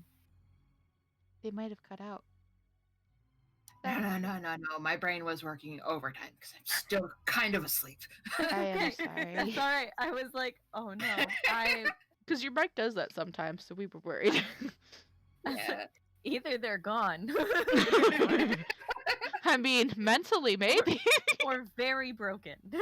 I'm only partially here. Oh, guys, let's face it. We're all broken here. Feel that, though. Feel that. Yeah. I'm going to proceed to mix this Monster Energy drink with this Canada Dry Pineapple soda and see what happens. Anywho, what you are kind of looking forward to seeing more of, Sives? Honestly, the one monster I probably would have liked to fight at some point would be a beholder, because I know we fought like back in the Deepwater campaign. I think that's what it's called. A Deepwater campaign. We fought a Mind Flayer, I think. Mind Flayer? Yes, we did. And so that was fun because my character, our characters weren't really set up to fight a Mind Flayer. Oh, hell no. We got wrecked. Yeah, Crow was DMing that one for us. Shout out to Crow on Twitch. Yep. He has his own D&D stream, which I think might be actually going right now, but I can't get Twitch to come up and tell me because it's being wacky. So he DMs a couple of campaigns. Anybody who may or may not be watching, I have my channel set up so that I host him when I'm offline and he's not, as well as our other friend, Holly, who also does some D&D streaming and regular retro game streaming. Yeah, beholders are they're a thing. Let me just pull up a beholder real quick. See what their CR kind of levels reminds are. me of a flying spaghetti monster. Oh yeah. Yeah. Why won't it pull up a beholder?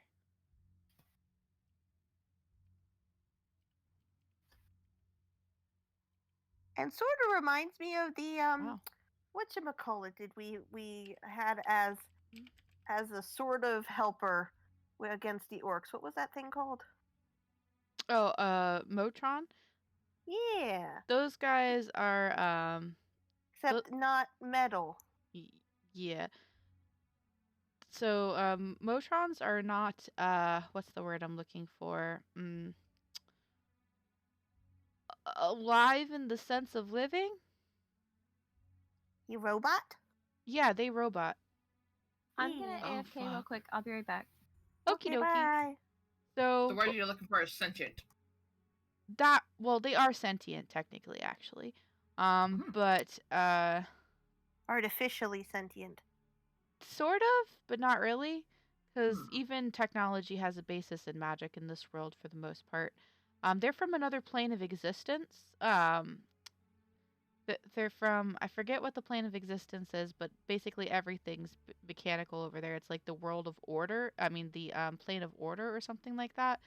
Um, Sorry, I'm not getting too specifical because I do not wish to say something incorrect.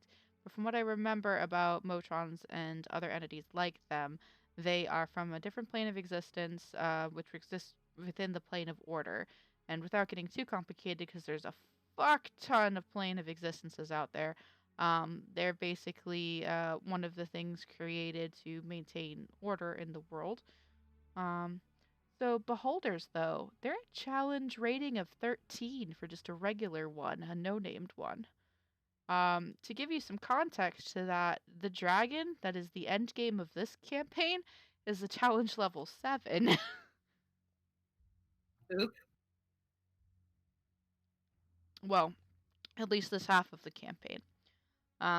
So Dragons of Icespire Peak is the first part of the essential set that I got, but since I have the digital version, they gave us some other ventures that will go all the way up to level, I believe, 13 or 14, if I'm not mistaken. So after the original Dragon Knight Spire Peak is done, we're going to take a little hiatus for your characters for a bit.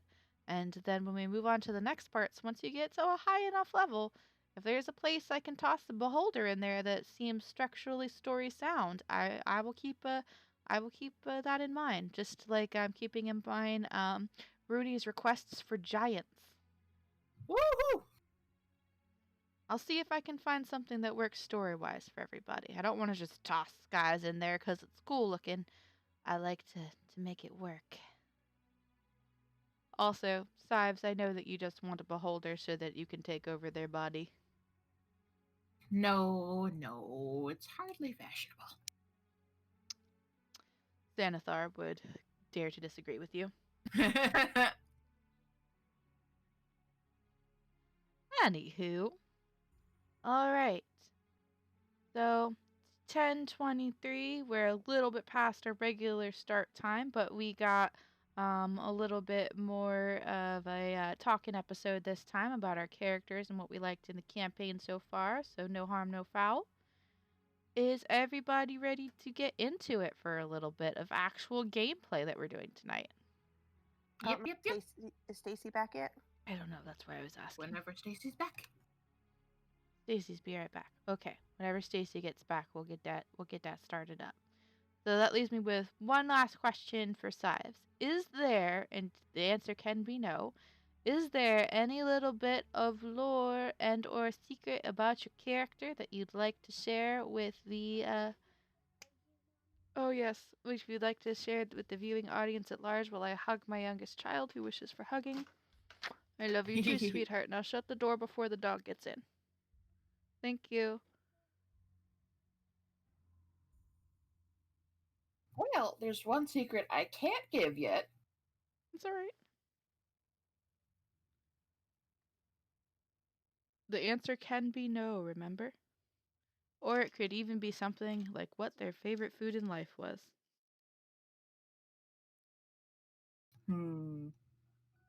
Yeah, let's go with the favorite food. I would have to say that when Sives used to eat, favorite food would probably be something like a smoked salmon with jam on toast. Ah, I want tea sandwiches now. Oh, Kathy, did you hear about the British The tea house is closed permanently? Yeah. I'm very sad. Supposedly there's other tea houses around, but that one was convenient. That one had good food and Yes, really I love good the tea. scones and clotted cream. Oh, fuck that clotted cream, man. But yeah, the other tea Terrible houses. name, but awesome taste. Yes. You can get the clotted cream in jar form, you know? Yeah. It's not Also, the a little same, but side note, that was also really good on bagels.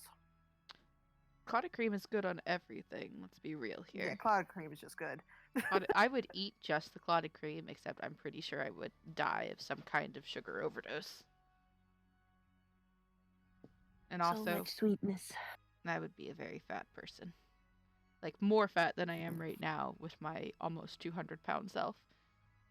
Yes, anybody fantasizing about me behind the camera there, I am not good picture, so stop that.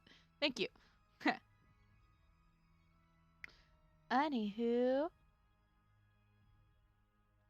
whenever Stacy gets back, we will get started into it. But, just a little recap from last episode. Y'all fought a whole bunch of these nice little ankegs and managed to kill them all, including the big one that was in the cabin over here on the hill. You managed to slay that one and convince Tibor, who is supposedly the guy who runs this place, who was hiding in this little room, to come out of the room and come with you guys.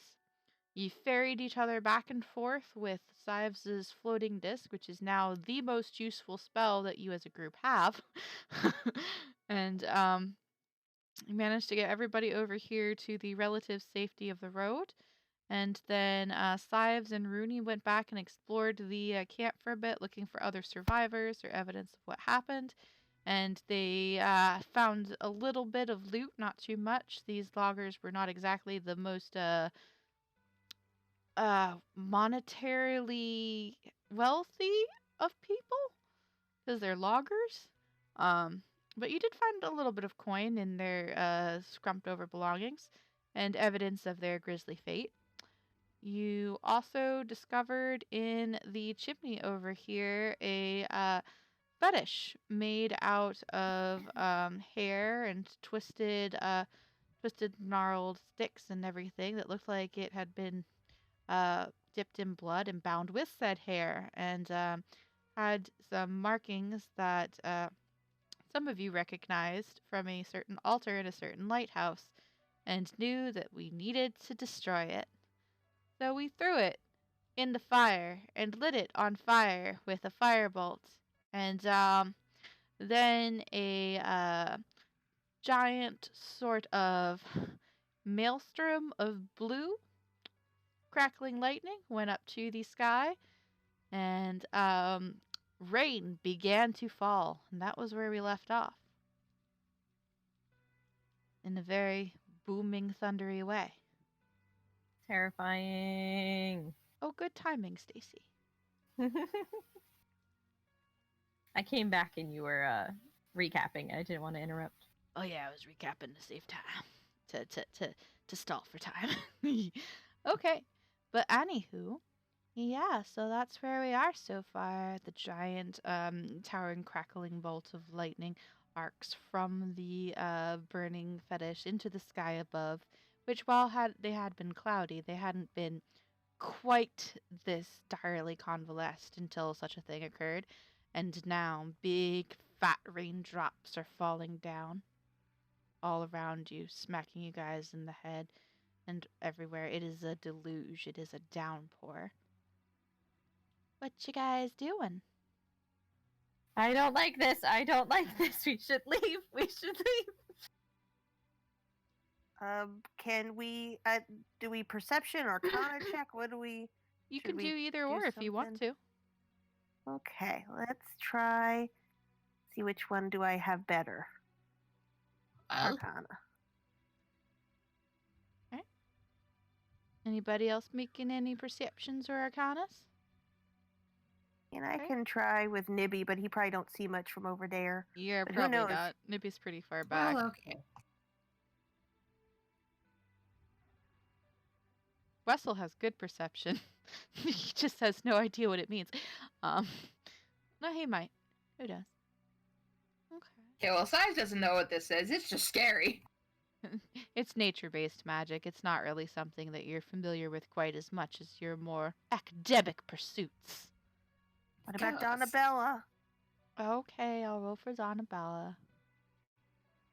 Do do do do do do do do do The do. Donabella. The Donabella. Arcana's +6, so I'm using that. And it still wasn't good enough. Alright. So, Nyx and Nibby. So, Nyx, you did the Arcana check, so you know this to be obviously the same kind of energy that you have felt upon Rooney a time or two before, that you felt with the boars, that you felt on the talisman itself, and also that you feel every once in a while, well, akin to the things you feel every once in a while when you have to cast a spell and your wild magic goes off. So this is pure, unadulterated chaos elemental magic. Wessel is very floofed up, teeth chattering, body lashing back and forth in a little war dance matter, and he's looking at the clouds as he does it. Nibby, with his perception roll, notices that the storm is definitely an unnatural one, as is obviously the bolt of lightning that resulted in the complete incineration and almost blasting of the little campfire area. Good job, by the way, for deciding to firebolt it from further away and not right up in it. Nibby is probably of the same conclusion as Rooney that everybody should GTFO. True that. Probably a good idea. There you go. Donnabella's just like, oh, cool, magic. I'm sure this is a normal reaction to burning this thing. Do we have a Ruby roll or? Ruby doesn't do magic. She can try a Okay. perception roll, but Look, fire. yeah. All right. I try to avoid doing too much with them because there's just sidekicks, but if you want me to roll them, I will roll them. Okay, so basically, hey, look, fire. All right, cool. Ah, shite, that don't look good. Ooh, sparkly, says Donabella. And Nick says, I think we need to get out of here now. Oh, And- really? But it's so cool. Oh, but my hat's gonna get wet. And Nick's, am I close enough to like grab Donnabella's arm, or I'm gonna like kind of go over there quickly and just kind of grab her, like, let's go. Yes, you could do that. She would not Okay. resist if you're tugging her along. Let's go. Now, Oh, probably not the. I don't know, because we have the magical disc thing, but I think we might just want to go. I think we're go. just going to go. With giant raindrops falling on the ground, there's probably a lot of just kind of movement all over the ground. We also destroyed the puppet that was controlling all these things theoretically. So we're just gonna run. Yep. Over this way. Donabella is dragged along as y'all run that way, passing Sives on his floating disc. Well, I kind of been like, come on, let's go. So hopefully Sives follows. And we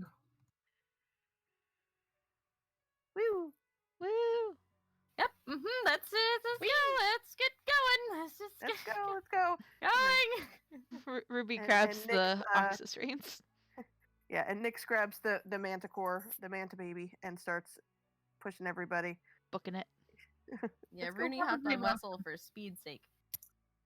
The Tibor, who has eaten like 4 or 5 packs of rations at this point, is currently crouched in the back of the wagon, trying to pull burlap sacking that he has emptied out. You see parts of some of the goods that you had been conscripted to bring here, like on the ground next to it, because he's trying to hide himself underneath the sacking in the wagon. So he's like dumped some shit on the ground. None of it your stuff, thankfully. Man, do what you gotta do. We gotta go. Yeah. All right. So you guys are booking it down the trail. Now, it is a downpour and a deluge, and forests are your favorite terrain, Rooney. So you will not suffer any, and you and your party will not suffer any movement related concerns for this. But it is going to be a little bit harder to get by than it would usually be. Copy. Let's see. Everyone, hold on to your butts. We're going. Oop. All right. So you guys are gonna go ahead, and anybody who's looking out while you're running around in this downpour is gonna roll perception checks, but with disadvantage because rain, a lot of it. Oh, Nix. Yeah, probably not doing too good. Oh yeah. Let's try Nibby.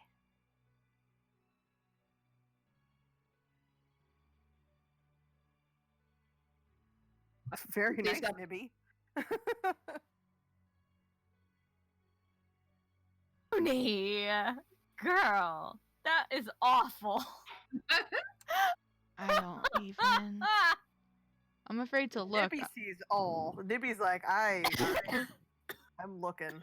I'm putting the new pictures on the board now since we changed things about. So I haven't even seen your rolls yet, but the choking is not a good sign. It's not good.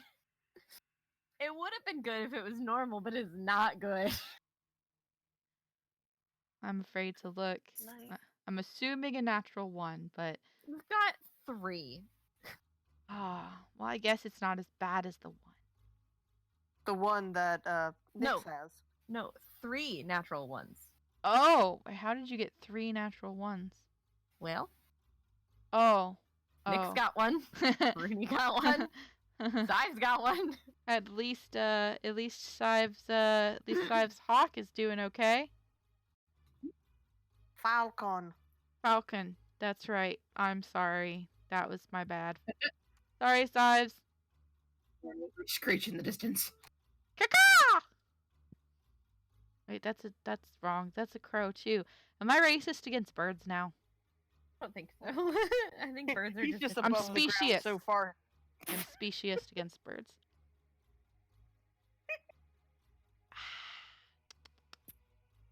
All right. With all of this, I suppose that I should roll for the extras.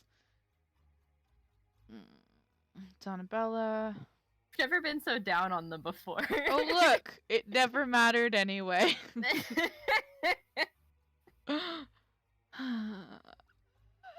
Oh, Ruby, why?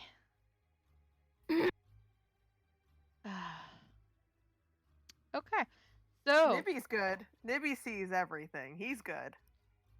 Nibby's fine. Everything's fine. Let's see how good Lil does. Lil should have a -1. Not bad. Still paying attention to that falcon. Lil got 8. Oh god. Okay. So, as you guys are running along with the deluge that's happening, these large fat raindrops are battering down upon the trees all around you in this ancient forest, tearing limbs from the trees and leaves as well as they rain down upon you in kind of a ratty cavalcade of all of this refuse and debris from these ancient trees. You're running along on a road which is becoming increasingly hard to navigate, and it's only from Rooney's knowledge of the area that you are able to pass through it successfully without having to stop and constantly help the ox out of ruts or slip and fall in the larger puddles that are forming upon this forest floor road.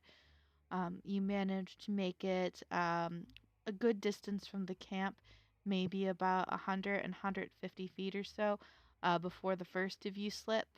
Kat is the first one to fall to the ground, even with Rooney helping her out. She fails to notice that the slightly smaller puddle that she thought she was stepping in was concealing a much deeper sort of rut, and her leg goes half into the puddle before she is sent sprawling to the ground. She manages to turn her body so as to not crush the tiny little manticore baby that she is carrying, but you do hit the ground rather hard on your shoulder. And you are currently covered in mud from all of that. Rooney, did you roll you did roll one for Wessel, cool. Rooney, you are trying to keep a sharp eye out not only for your party themselves to help them get along the road, but you're also glancing over your shoulder constantly back towards where you saw that bolt of lightning arc from the campsite up into the sky as if calling this storm down from the heavens upon yourselves. So it is with one of those times when you are looking behind you that you do not see the branch as it enters your frame of vision, and you turn around just in time for it to whack you directly in the chest and send you flying off the back of your weasel and into the mud and the dirt. You manage to roll to one side so the cart does not crush you, but it knocks the wind out of you, and you are prone just like Nyx is for the moment. Dives, you actually trip over Rooney because you were looking over your shoulder back at the campsite, not so much in terror, but more in interest at this powerful display of magic that you had seen. And since it was not something you were quite familiar with, it had interesting properties to it. But you, as you're glancing back over your shoulder, trip over a very muddy Rooney and tumble end over end onto the ground as well. Everybody else manages to keep their feet relatively well, although there is a bit of a close call with both Donabella and Wessel and Ruby as they stumble a bit here and there, but ultimately do not go down. Sorry, that was a bit long-winded, but there was a lot of nat ones. It's okay. All right. So we got 3 of your party member prone on the ground. What are you guys doing? Trying to get back up. Yep. Yep. Nib- Helping people. Nibby helps because Nibby sees all. All right, you guys help each other up. You try to keep going, and it seems like the weather is only getting worse. The wind is actually whipping now, blowing the rain back into your face, and it's coming up the road in the direction that you are heading. So it's like it's blowing you back towards the logging camp, and it's very unsettling, probably most of all for poor Rooney. Rooney is terrified. Rooney bursts into song and tracks all of the animals in the forest to her aid like a true Disney princess. That's how Stacy deals with problems in real life. That's because she made a god angry. Hey, I think it's because she made a god happy. no, I set the thing on fire. That's a bad thing, right? I mean, I don't want chaos. to be on either side of this guy. Who knows how he thinks or it thinks? I'm not really sure if gods technically have genders. If they want them. They think. Well, I mean, Deus has a brother named Diabolica and a father named Mechanica. That's where the what the fucks come from. Fuck. That's where the Motrons come from. I know, which was why I was mad when it was just like, I'm going to attack you. I'm like, I'm all about law and order. What are you doing? I will be honest with you. It told me to roll. So Nyx, I mean, well, would Nyx know if, like, trying to find shelter would be beneficial in this kind of storm, or would it, I don't know, because I would be like, Nyx would probably be like, we need to find shelter, but I don't know if that would actually help or not. Well, if that's what Nyx would say, then... Nyx would say, but she doesn't know if it's going to help or not. But she's like, we need to find a place to, hide, shield from the storm. We have to get away from that doll thing. We're not going to get very far in this storm. I think the storm is because of the doll thing. Rooney's like, it's my fault, guys! I did it! Rooney's in full panic, full fear. Fine, it's fine. No, this this is the one. He's gonna get me, and it's my fault. And Nibby says, "We won't let him get you. We'll Right. protect you." 2 points to Hufflepuff.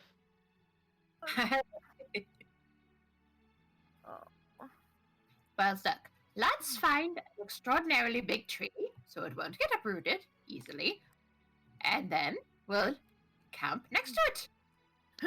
As Sives is saying this, you see a bolt of bluish lightning arc from the sky towards what looks like the tallest tree in your general vicinity and crack it clean in two.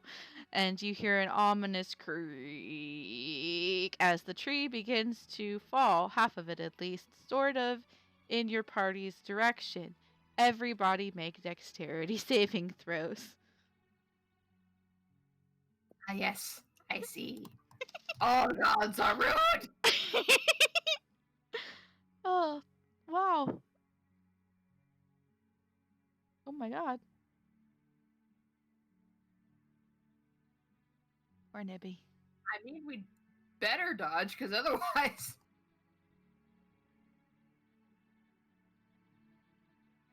Let's see. A good one there, Nyx. Mm-hmm. Ah, damn it, Ruby. She sometimes has skills when it's, against inanimate objects. Terrifying. Damn it, Donabella. I guess I should roll for the ox too, huh? The fuck is the ox? I don't see the ox. I don't see Ox? him either. Ox? We brought Ox? him with us. I know we Ox? did. Ox? Ox. Okay. Did we not move his thingy? Oh, I don't need to move his thingy. Once I add it to a map, it just stays there unless I take it off. I must have accidentally taken it off for some reason. There we go. Just assign him to the oxness. Ox. Axe. We should name him Frederico. Thought his name was Oxfriend. His name is Oxfriend. I am joking. Oxfriend. Oxfriend! Oxfriend. And Dead in ox. parentheses, Federico. Ah, yeah. Anywho. So let's see. With a nat 20, Nyx, you can choose to also save one of the people who rolled under 15 if you want to, because you got a nat 20 there. Let's see here. So, who am I next to? Like, we moved everybody, so now I don't know where. Oh, well, you Nibby were helped kind of me up, yeah, you were but- kind of all running as a group. You can pretty much choose anybody. Most everybody is within your purview to help. Okay. Probably if Nibby's right there, probably pulled Nibby out of the way and then felt bad because she wasn't able to save everyone else from the giant tree.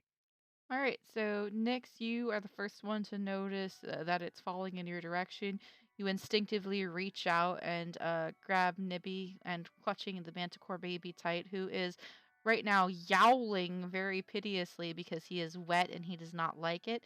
But he is not struggling. He's actually trying to burrow deeper into the little kind of baby sling you've made for him. You grab Nibby and you drag him out of the way of the tree, stumbling to one side. Let's see. Wessel and God damn it, Rooney, I forgot your name for a minute. That's okay. Wessel and Rooney almost instinctually, since you are used to being in the forest when a tree falls, almost instinctually, both of you dart to the same side of the road to get out of the path of the tree. Your feet quick as lightning, considering you are very familiar with this terrain, even as wet as it is. Quick as lightning. Say what? Huh? Nothing. It's fine. Oh, yeah, no, I didn't even think of that. I'm sorry. I'm so sorry. Zoom. Sives, you managed to get out of the way of the tree itself, but you are swatted by a branch across your back, just as you get out of range of it as it comes crashing down across the roadway. So you do take a branch to the back for 1d4 damage. Good. 1 damage. So you just get Okay. you just get a branch to your back, like a little whoosh. Rude. Boop. You get Branch boop. Ah, you get booped by a branch on your way out. Let's see. Who else have we got? Nibby's cool now. Ruby. So Ruby, she takes a little bit too long. Because when she sees the tree coming down, she's trying to yank the ox and the cart out of the way, and she manages to get the ox himself out of the way, not so much the cart. By the way, I should roll one for Tibber. No wait, Tibber's hiding under blankets. With disadvantage then. In the cart. He's in the cart, yes. That's a problem. Oh. Okay. Well, So he's dead. We almost saved Tibber. That was exciting. So good thing we You went there, never right, guys? knew what hit him? So Ruby manages to get the ox out of the way of most of the tree, but not the cart. The tree falls down directly on top of the cart, crushing about half of it, and you hear a blood-curdling scream. Also, Ruby and the ox are going to take some damage as shattered pieces of the cart cut across them. They're going to take 2d4s.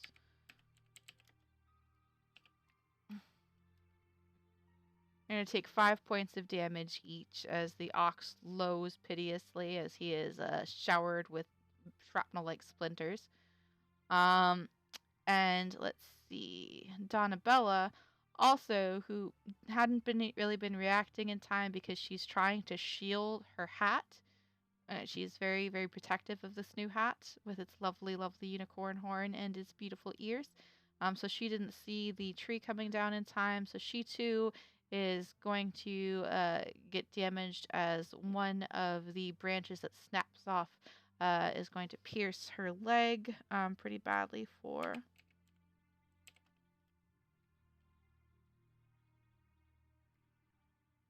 Fuck. Okay.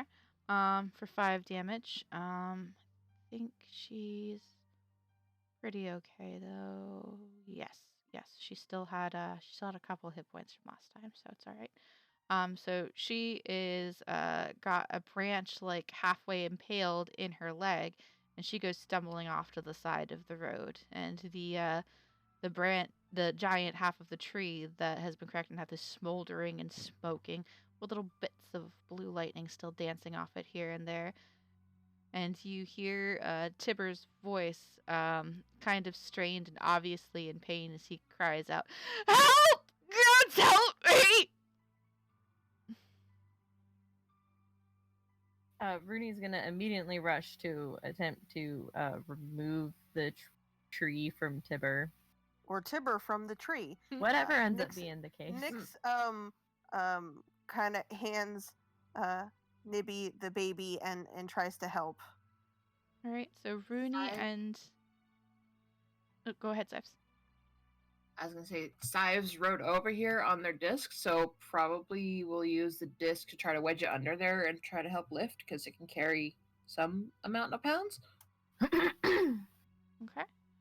All right, so Rooney and Nyx and Sives are all three trying to assist Tibber. Let's see here. Why don't Rooney, you roll a survival check with advantage for me.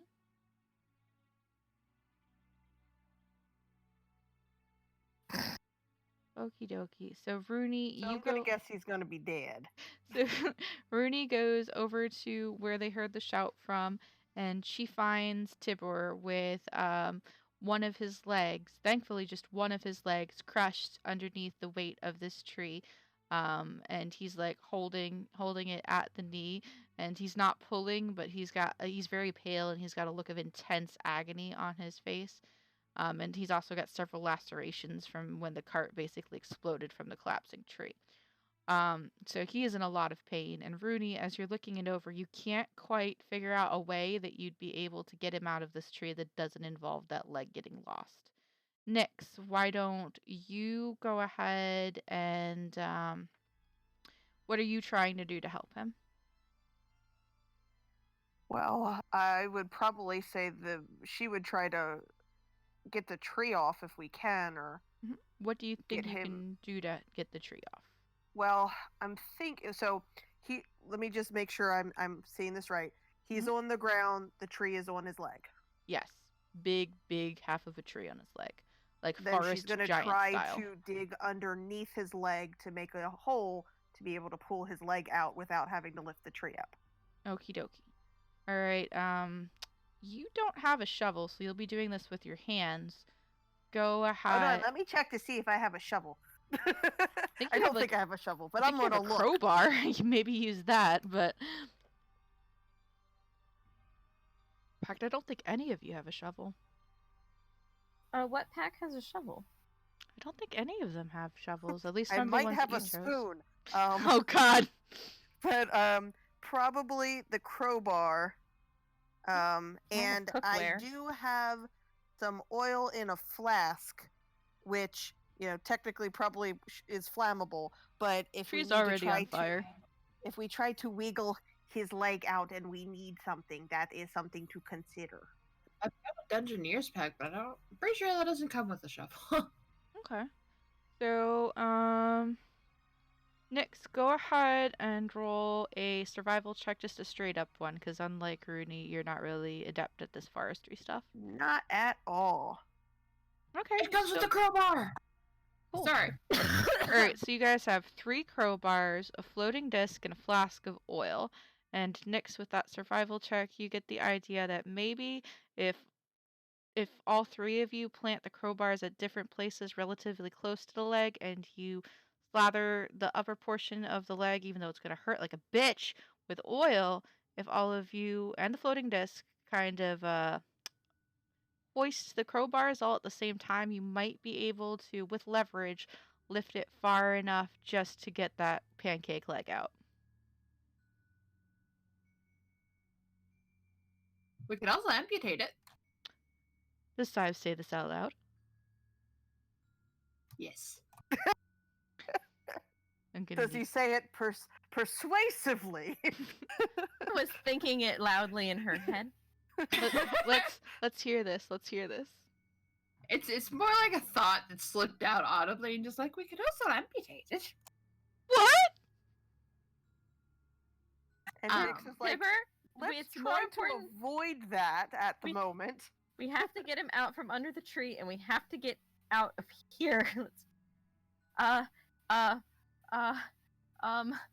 don't know how to save that leg. Any other ideas? Next. Wink, wink. Yeah, next. Give me a second. I'm thinking. Did you want to share the crowbar idea? Oh yeah, I thought that was what we were doing. Yeah, we might be able to put the crowbars at different angles, like there, and there, and be able to, get his leg out. And if we put some oil on his leg, we might be able to slip it out from under the tree without having to move the whole tree. I don't want my leg cut off. I need my leg. I want some good memories with my leg. With my leg. You're gonna kill me. I enjoy walking on beaches. Long walks in the park. Hiking. We should try the crowbar thing. Who has the crowbars? I have one crowbar. Sives has a crowbar, right? You don't know that though. Sives hasn't said it. Does anybody have crowbars? Nibby, do you have a crowbar? I don't know if Nibby has a crowbar. Nibby doesn't have a crowbar. No, Miss Nyx, I don't have a crowbar. Rooney does not have a crowbar. I have a crowbar, says Ruby as she finally manages to pick the last of the long slivers out of the ox and has fed him one of the good berries, by the by. He munches on it. Feels a little bit better about life. Sives, you okay over there? Yes. Do you have a crowbar, Sives? I do have a crowbar, Sive says, as they go and pull it out of the bag of holding. Sives. Wasn't thinking severely about amputation. No, that's weird.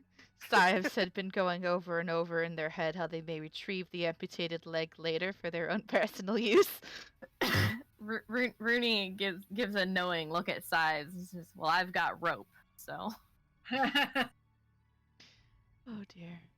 It's better that we get him out from under the tree than that we save a leg.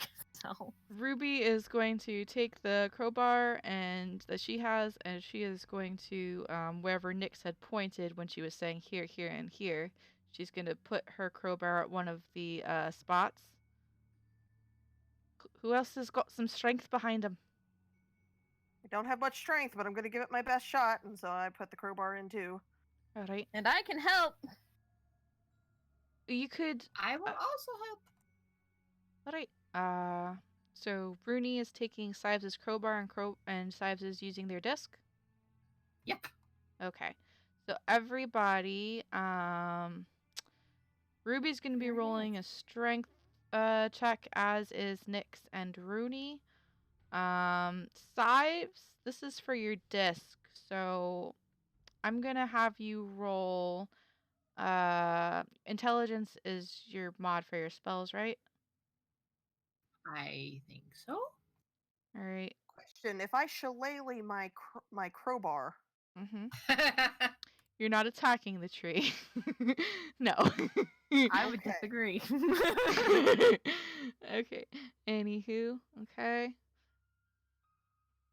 All right. I think My strength check. good job. All right, Ruby did pretty good. My cabbages. Nyx.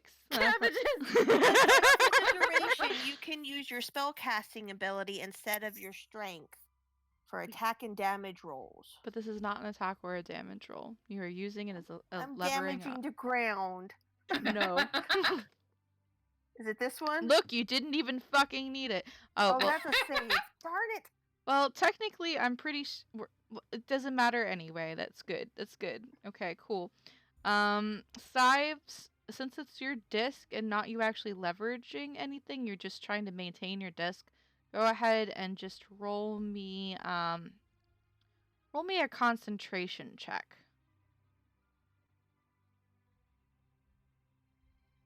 How do I do that? I was gonna say, how do you do that? Let's just see didn't wanna here. Let me seem- look at your sheet really quick.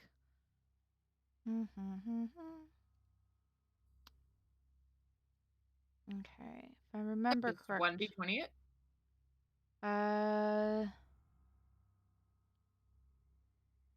Okay.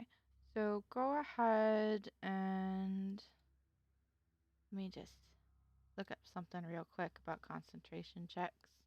This is the first time I've ever had to have any of you guys roll one because you don't usually cast spells that require concentration. And this technically doesn't, but you're doing something strenuous. Uh-huh.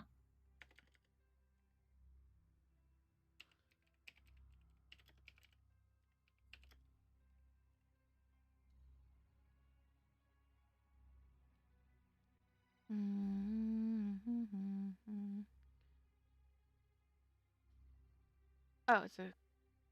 Okay, cool. So it's a constitution saving throw, basically, as a concentration check.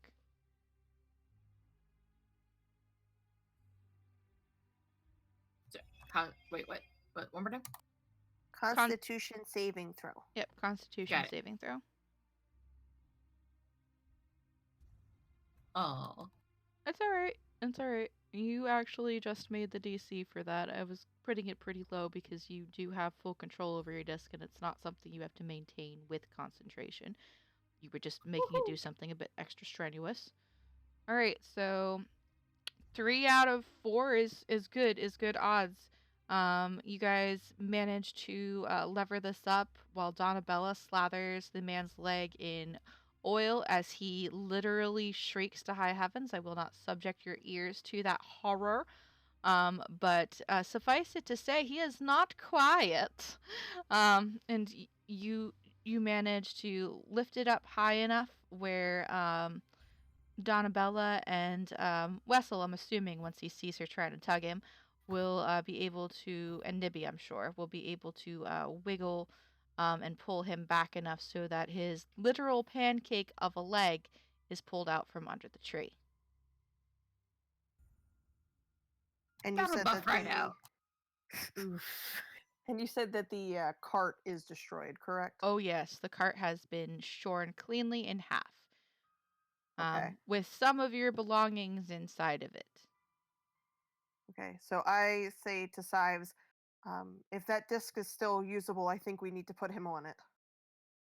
Yes, of course. Let me see. Let me get it upright, and then Sives makes it all level, and then there we go. Here we go. All right, and between Ruby and the rest of y'all, you're able to transfer him to the disc. Roll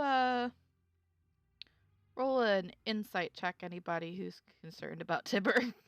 I was gonna say, is there something we could do to try to help? He looks fine. Hold on. Where is insight? Where's insight? Hold Oh on my. a second. Or a medicine Second check. box. Medicine check would also work. I'll do medicine because I can't find insight. So yeah, Nyx and Nibby, you know that he's losing like a lot of blood, and this does not look good. He should probably get something to help with that, or this will not end well. Can we cauterize the wound? I mean, you can sure try. Rooney is going to take out her rope that she has in her pack, and she's going to tie it as tight as possible around Tibber's leg above where it's pancakey. Okay. Right. Donabella, dear, could you come over here for a moment? Yes, Master Sives. Bear in mind, this is all during a downpour too. Yes, Of it's very course. not ideal conditions for a amputation. Right? Not that that's what we're doing, sir. Don't you dare take my leg. I need it for walking. Need it for walking on the beach. Yeah, I heard you the first time. Yes, Master Sives? And then Sives leans over and whispers in Donabella's ear very quietly. He should probably be asleep for this. Oh, you're right. And Donabella is going to hold her hands out. She's going to position herself just so. She's going to cast sleep.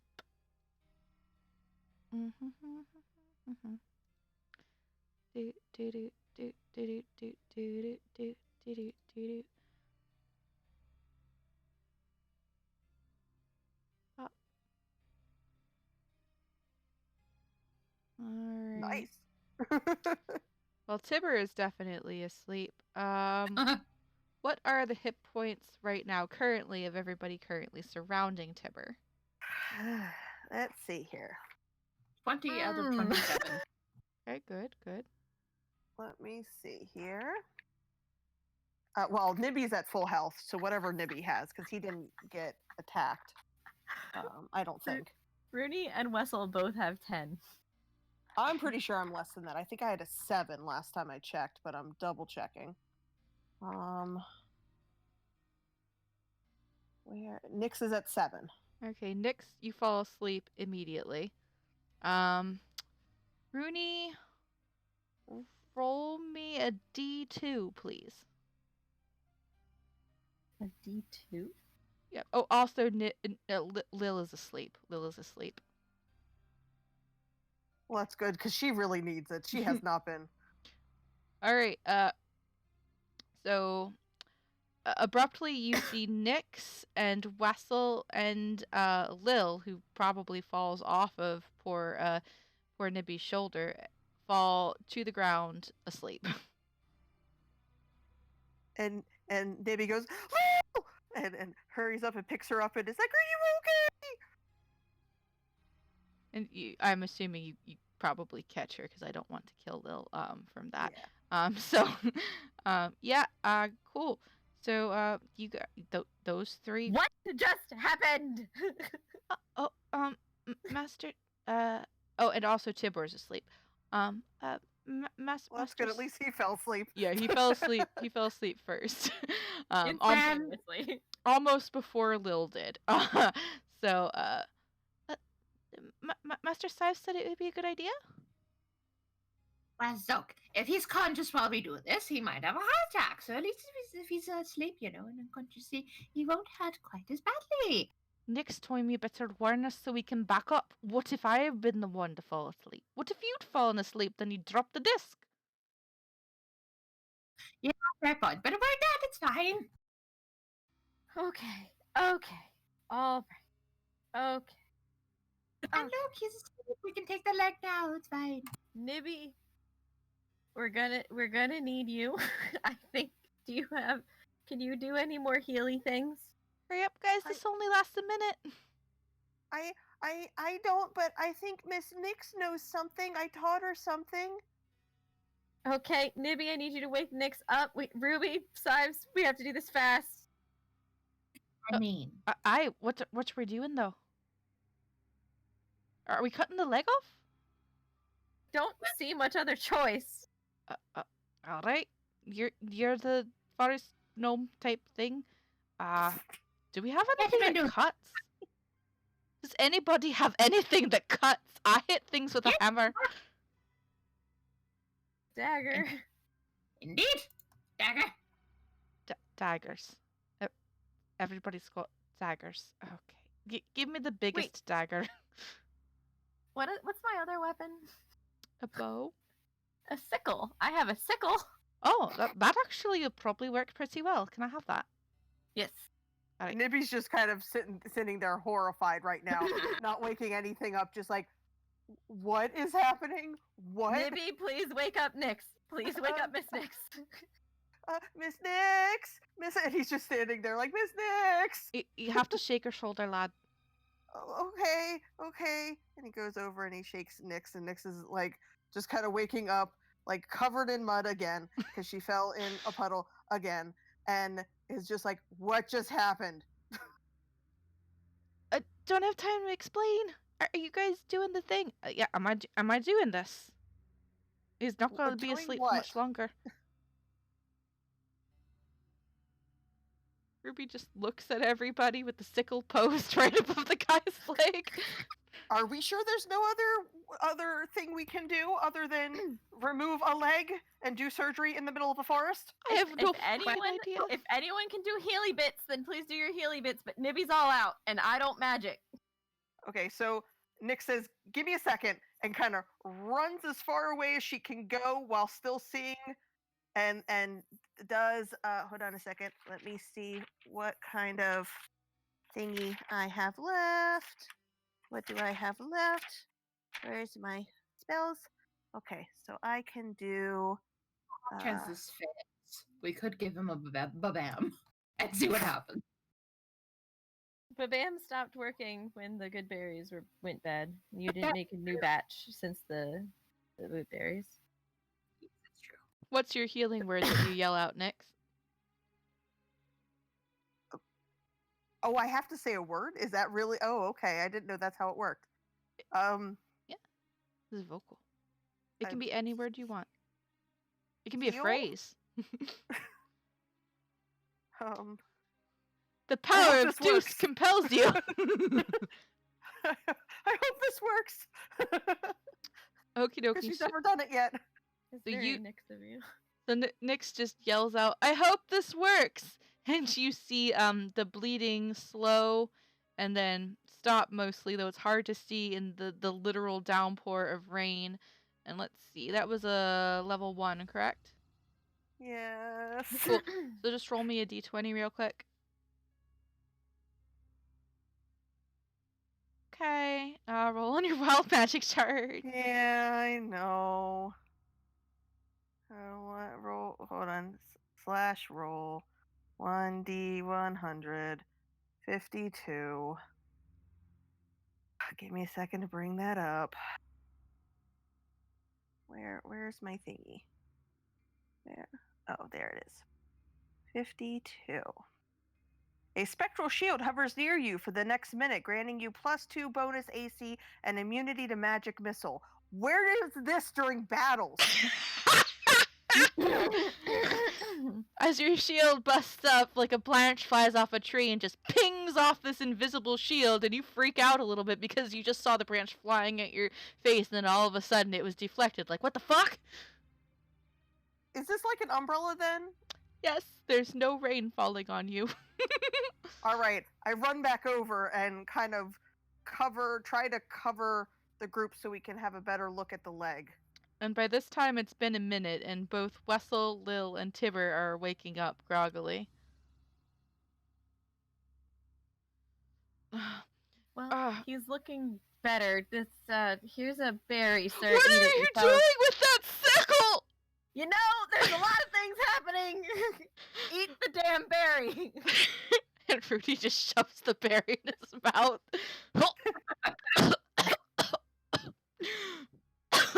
What was that for? Hopefully to save your leg. Helps. For the record, Nix, I don't know what you did, but it worked. So there you go. Let's do that again next time. That was awesome. Where'd she get the umbrella? I don't. It's just... She's also blue. There's a lot of... I know, but I was there for that one. I don't know. Do we need to also do another, like, medicine check or anything to see if he's, like, stable? So he has been healed at this point, so he is in fact stable. Cool. You don't know how this leg is going to be down the road, but he's not going to drop dead on you. Okay, cool. Cool. So you've got him on the disc. You've got an ox that is fairly decently hurt, but he's been given a berry. Donabella still has a wood spar in her leg, but she kind of has broken it off and pulled it out at this point. And she's gonna do a medicine check to see if she can bind that up for herself without having to bother anybody. She's nice like that.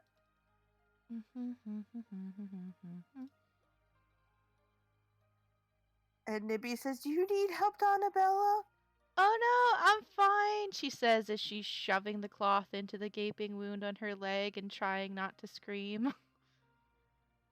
Are you sure? No! Okay, can Nibby come over and try to help her? Nibby can do a medicine check to help her bind up her leg properly. He gets advantage, and he didn't even need it. Okay. Oh, wait, that's Nix. Sorry. Oh, okay. Nix is also very helpful. Nix helped Nibby.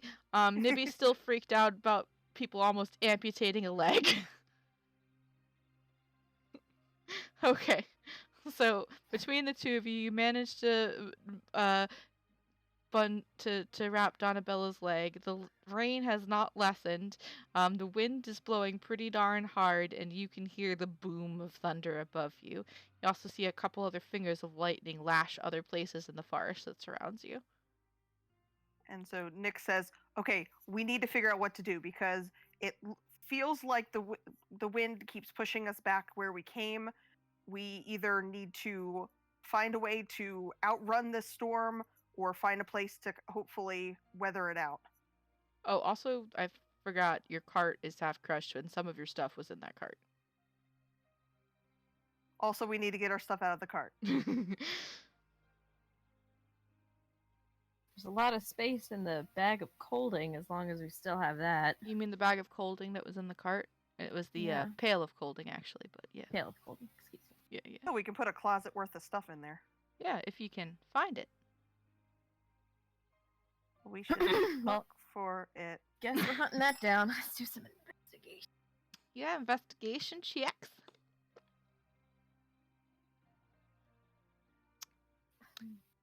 Nibby's like, "I found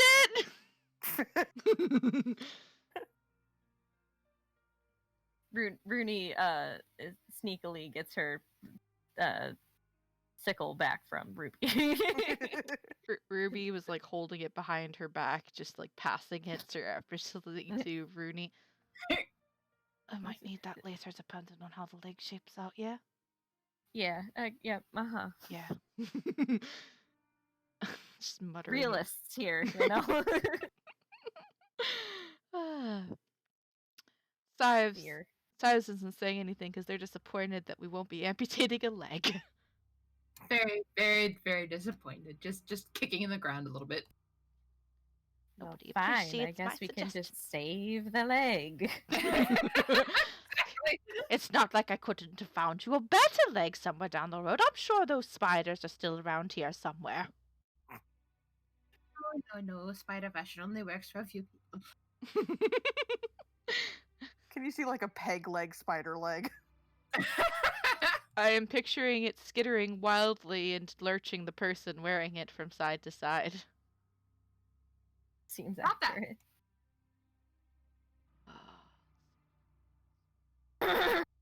All right. Okay. Well, he's relatively patched up. We've got our bag of holding.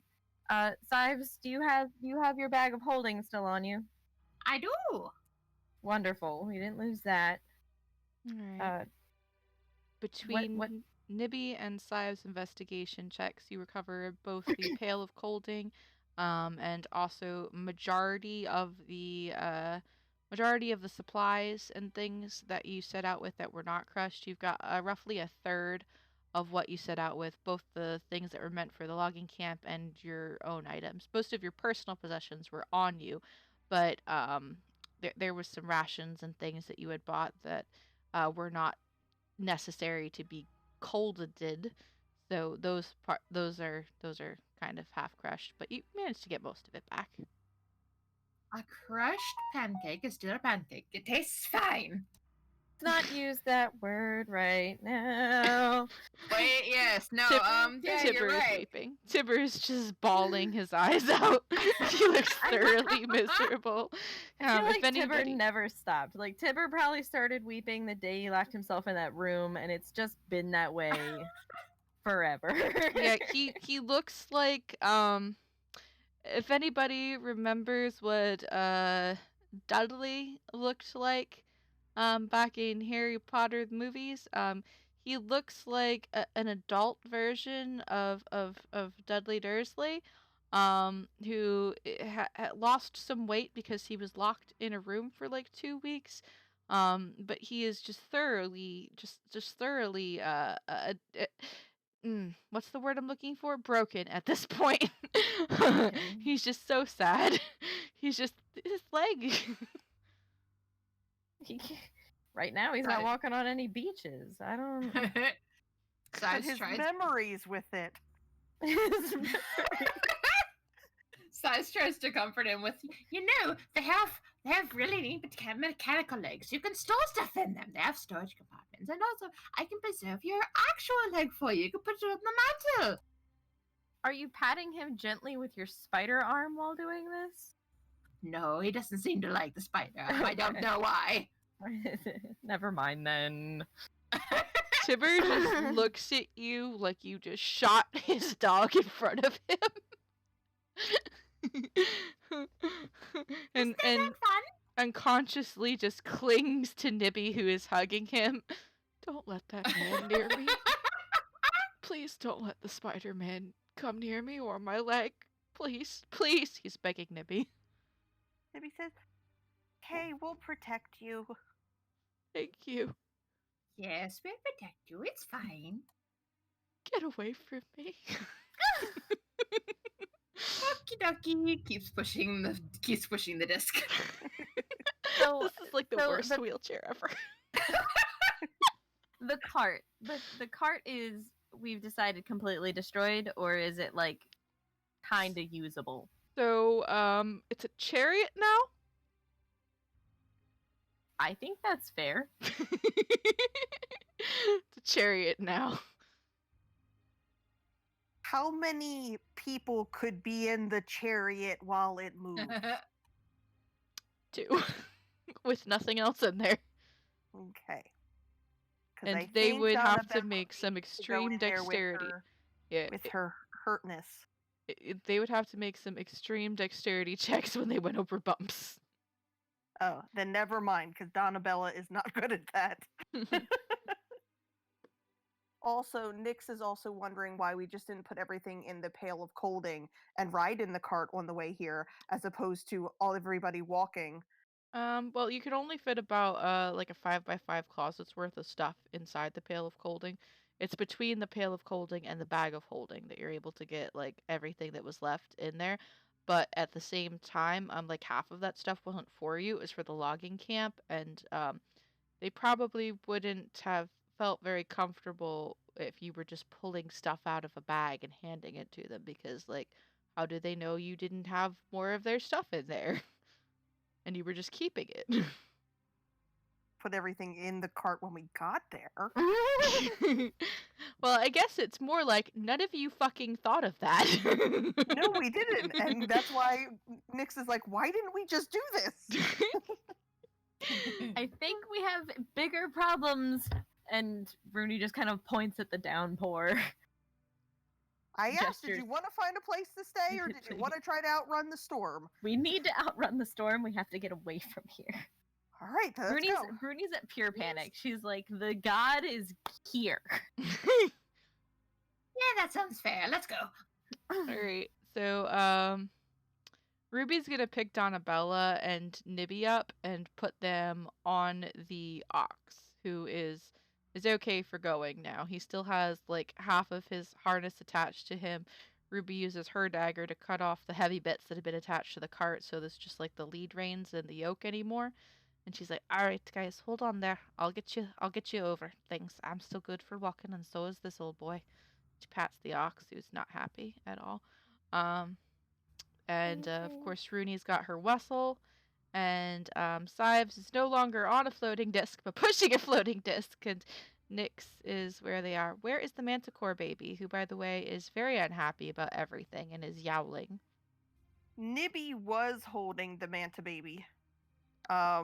I don't know if he can hold the Manta baby on the cart or on the ox. If he cannot, then I will be holding the Manta baby, or Nyx will be holding the Manta baby. He might find it kind of hard to hold on since the ox isn't like a horse and doesn't have a saddle.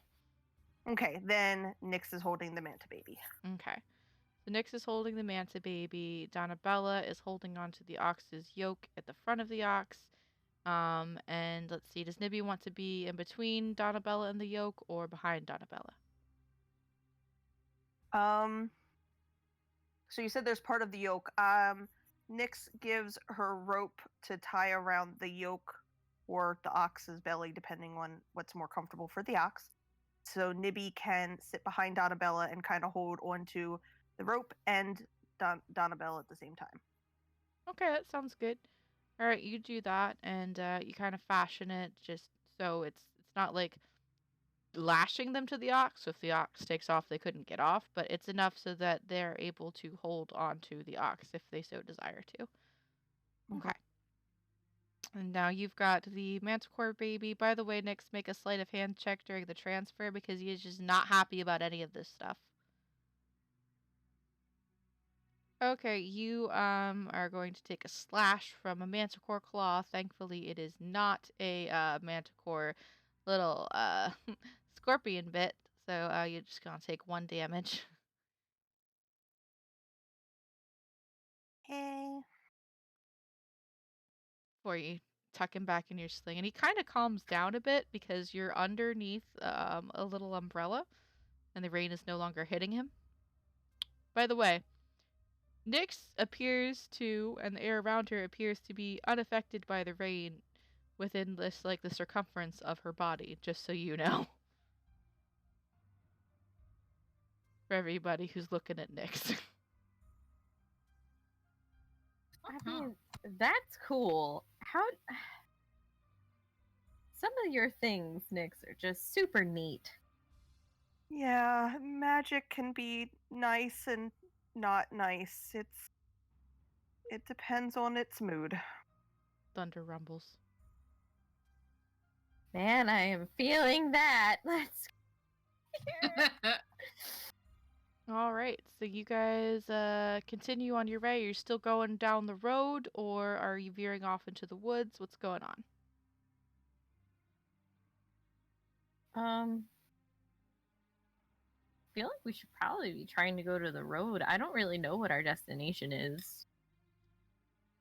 Well, we wanted to go to the lady to figure out the dreams, but I think right now it's more so away. Now, the storm, does it look like it's mainly like focused in the logging town and Nature like check. less far away? Okay, nature check. It looks like it's directly over top of you. So like it's following us. Cool. Well, that didn't matter. You're too afraid to look up. You're too afraid to look up because you're afraid you're gonna see a face in the fucking clouds, and you just aren't about that today. Just for funsies. Clouds. Who cares about those? Stupid clouds. Now, if we looked up, is there a face in the cloud? Did you look up? Nyx is looking up now since the rain is being ricocheted off of the shield. I mean, clouds make some pretty weird shapes sometimes. You don't see anything that you would definitely define as a face, but like every once Does in a anything while. remind me of the dream? I mean, it's a fucking dark cloud with a lot of blue lightning. I'd say it reminds you very much of the Great Dream, although you do not see a defined face in it. Okay.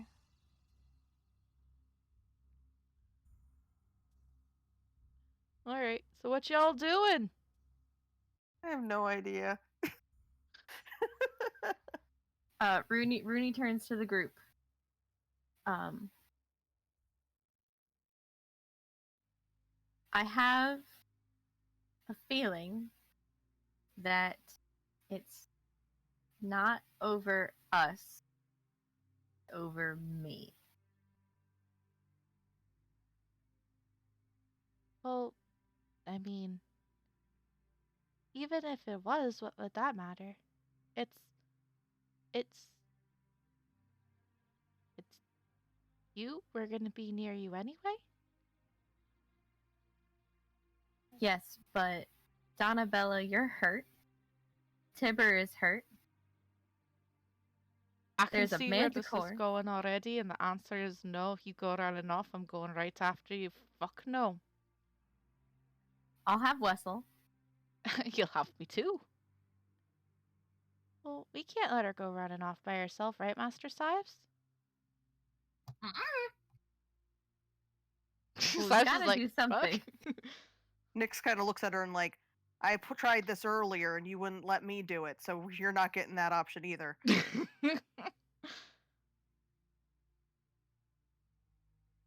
Well then, do we go to the road or do we go to the lady?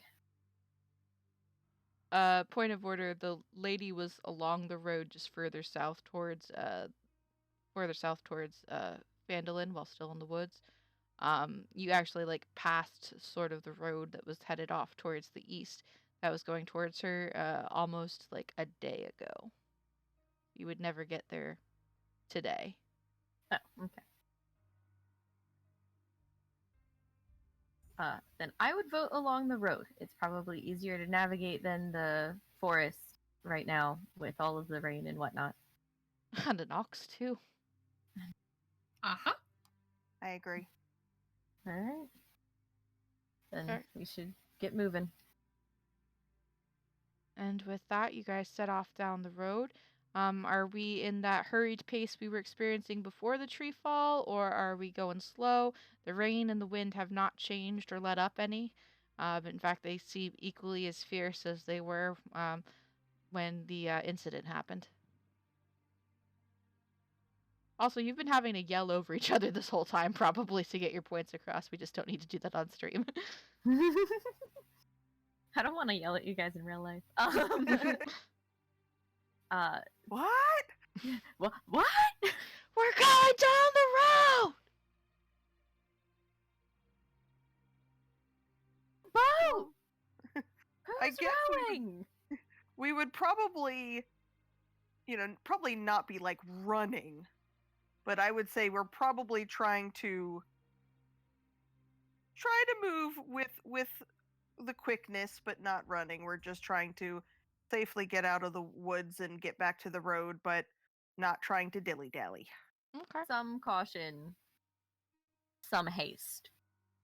All right, so you leave the remains of the cart behind, along with half of a quart of Tiber's blood, and you guys hurry down the road as fast as can safely be done.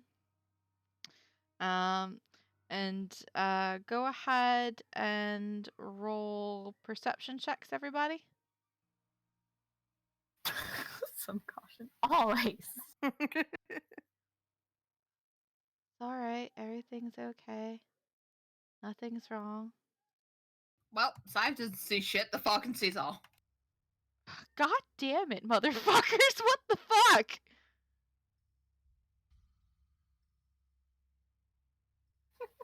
Oh god.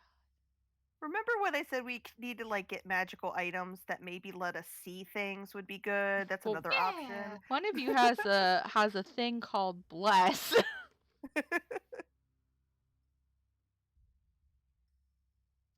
All right. So as you're going along, and this was a disadvantage again, of course, because blinding rain and wind. As you're going along, Cat, you take a branch to the fucking eye as it goes whipping. Actually, no, you've got that increased AC thing, so it doesn't hit you in the eye. You take a branch to the arm, and it stings pretty bad, but you're pretty okay because your little invisible umbrella shield is blocking most of the bad stuff from hitting you, even with that nat 1 you've got there. Rooney, you and let's see, where's Wessel's roll? You and Wessel are doing relatively okay together. You get hit by a few like flying twigs and stuff, but nothing that's gonna do too much damage to you.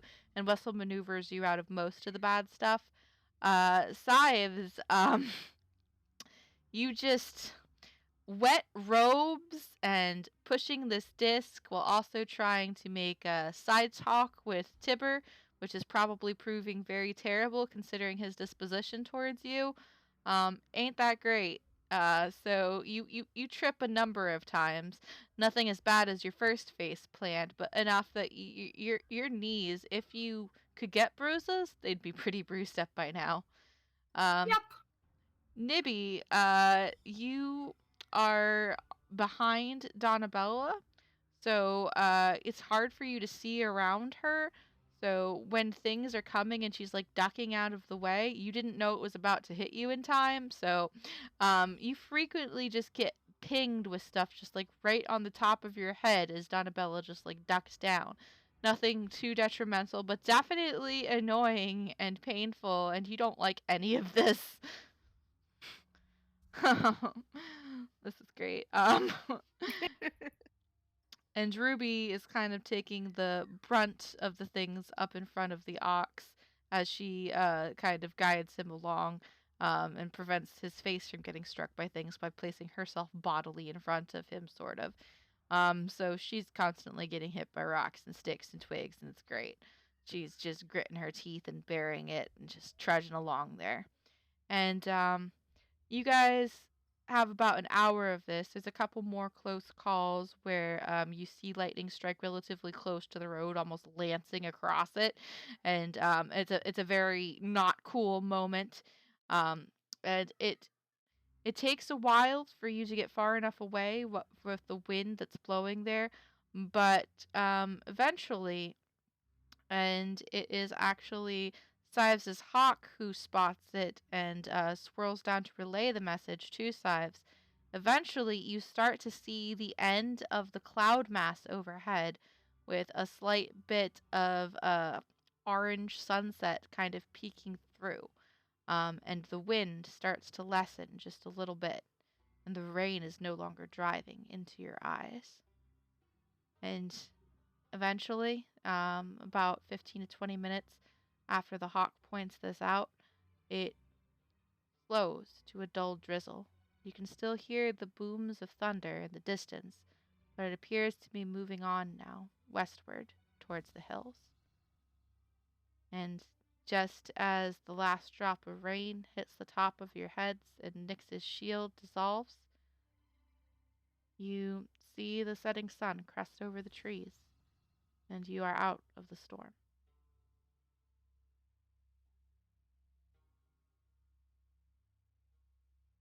that was awful. Also, I'm gonna need y'all to roll Constitution saving throws for me. Yeah.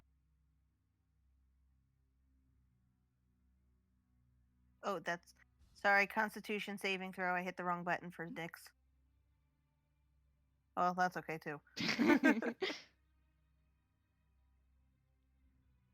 Besides, your hawk doesn't have to make one, but you do. Yay! Huzzah!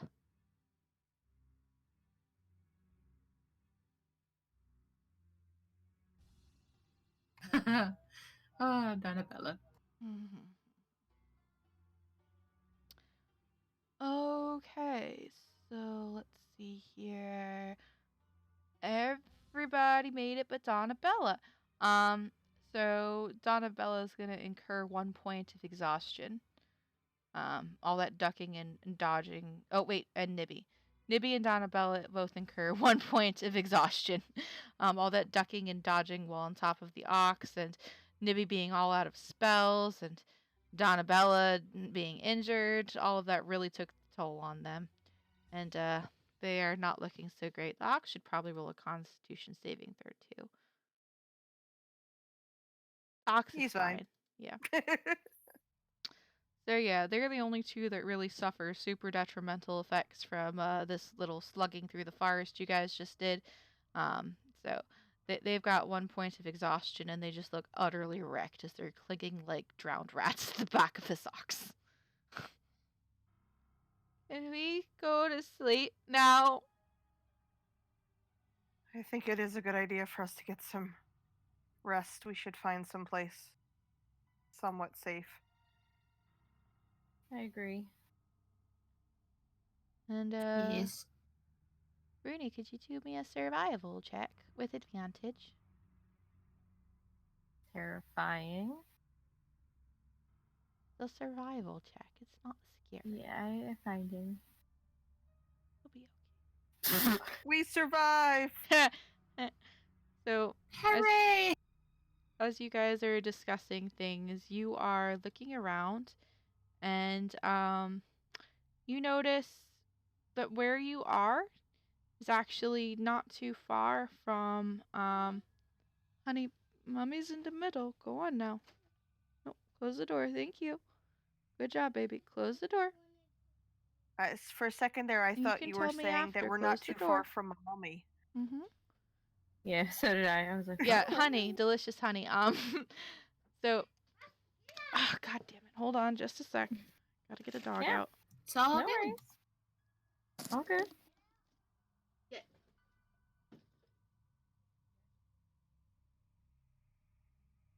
Mine fell. My youngest fell asleep before we started tonight, so like I'm on the up and up right now.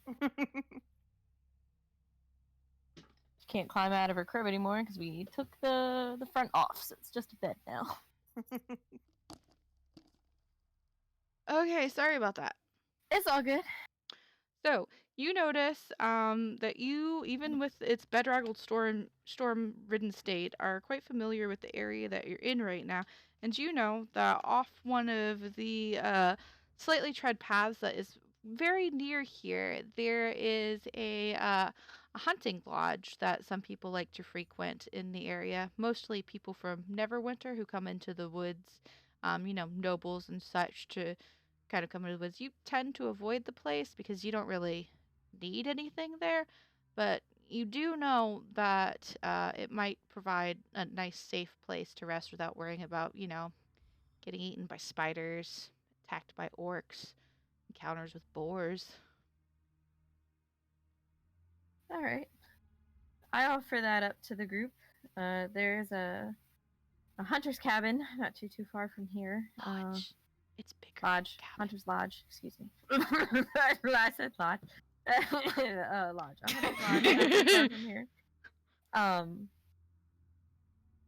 Or if we would like to use our fresh tent that we bought, we can use that. Or I would suggest the lodge because then I can alarm the doors.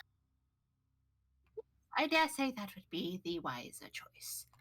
Sounds fantastic. And Nibby goes, Yes, please. I want a bed, says Donabella.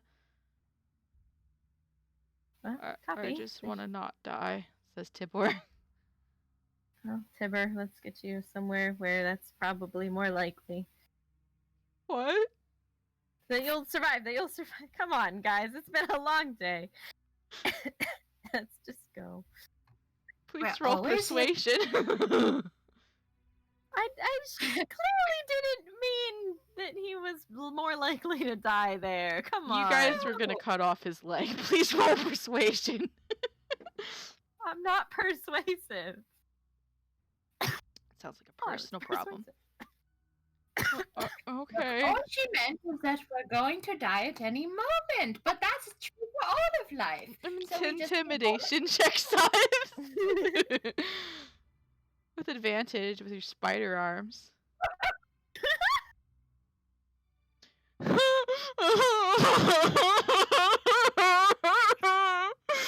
means it's gonna be a struggle. The less likely we are to die immediately. Yes. Tipper just breaks down. He is bawling his eyes out. Eventually, it's more like choked, silent sobs, but it's not good. All right. Says to him, "You'll be okay. You're doing fine. They're trying to help. They're just not doing a very good job at it." So defeated.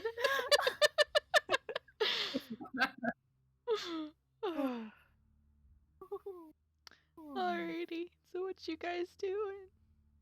I think we're gonna start heading towards that hunter's lodge.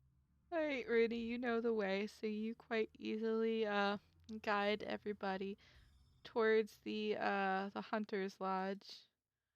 I'm gonna perception because I am concerned that there are orcs in it. Okay, hold on just a second.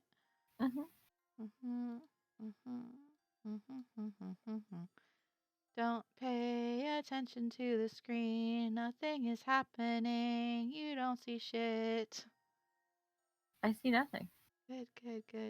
Normally how it is. We usually don't see anything. Good. Mhm. Good. Yeah, and I'm not. No one's looking at this. No, I'm not looking at the stream. None of us are looking at the stream. Nobody's looking at the screen. Fuck the stream. I mean, unless there's people watching it, in which case, thanks, guys. Thank you for your views, mysterious people, who is one of them myself, watching it muted in another screen just to make sure it works. Okay. Whoa. This is not what I meant to do. Oh fuck, I lost the ox, guys. No, not the ox.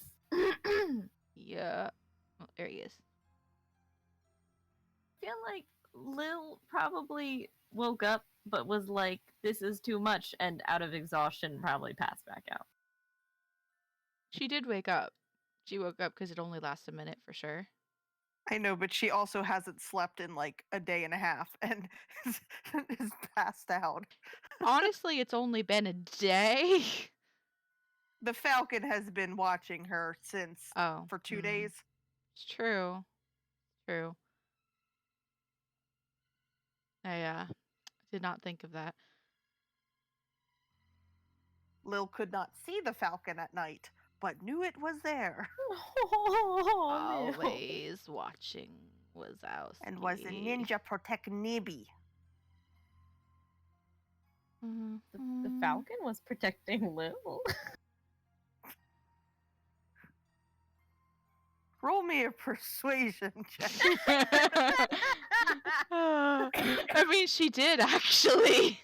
No, it's the familiar. Sives told the Falcon to protect Lil. Familiar does as told. She already rolled a persuasion check on that actually, so Lil doesn't believe it. apparently not. No. Oh, where the fuck is Maybe it's in people.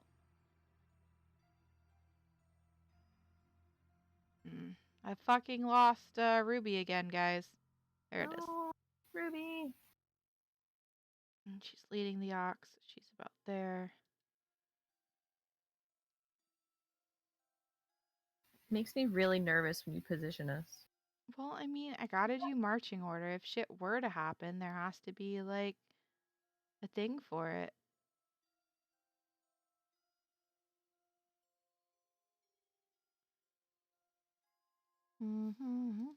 I imagine Rooney and Wessel are up front again since leading.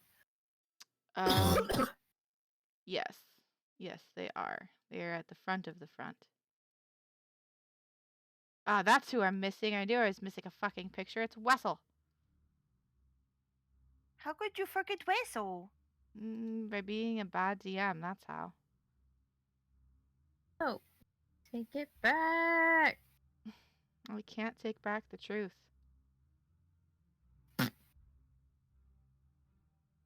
Can't stop me. Can't stop me now, 'cause I'm doing a bad job. Doing a bad job. Cut it out.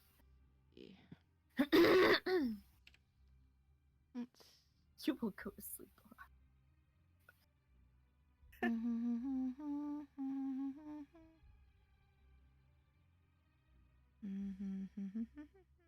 I just need to get a human to be Tibber. Do you need a freaking out little drawing of Yeah, actually, that canon drawing of Tibber would be lovely. Give me a moment. Take your time. I'll add him after it's done. Take your time. I'll add it after it's done. We can keep going until then. Boop. There you go.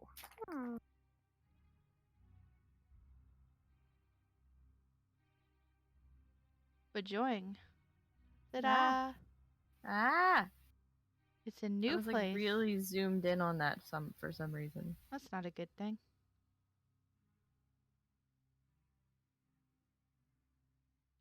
But yeah. Here's a. The what now? It's a lodge. It sure is. Falcon's Hunting Lodge. Guess what I have? Hey. Oh no. No, it'll be fine. Everything's fine. Everything's cool. Everything's cool. But anywho, Please at least rest. Say what? Can we rest? We need rest. We is beaten up. Well, you're at the Falcon's Hunting Lodge. All right. So, you walk through the woods. You walk along the road for about an hour before you find the turnoff that will take you towards the lodge. Rooney pointing it out. It seems to be expertly camouflaged, not only by nature itself, but what looks like removable kind of pieces of brush that are tied together and artfully placed across the road to block it from prying eyes. But Rooney, knowing where it is able to point those out and have them moved. So you guys can take the ox by and you replace it after doing so. You're only walking down the road about 15 to 20 minutes before you notice the compound. A slight bit of fog surrounds the compound and it stands in a clearing on the east side of a very narrow river, probably a tributary of the river to the logging camp, considering how close you guys are. A 10-foot-high log palisade surrounds the compound, whose main building appears to be a 2-story stone and wood affair with a high-pitched roof, gables, window shutters, and a stone chimney. There is a slight bit of smoke curling out of the stone chimney, giving it a sort of inviting appearance that's a contrast with the rest of its very smooth, very militant-looking exterior. Attached to the main building is a blocky tower of gray stone, its high roof lined with battlements. Other structures include a 2-story stable that you can see peeking just over the edges of the palisade from your position, because you're on a bit of higher ground. And a gatehouse whose flat roof is enclosed by iron railings. A stone bridge spans the river, ending before an oaken door set into the gatehouse's outer wall. Mounted next to the door is a bell with a short rope hanging from its clamper.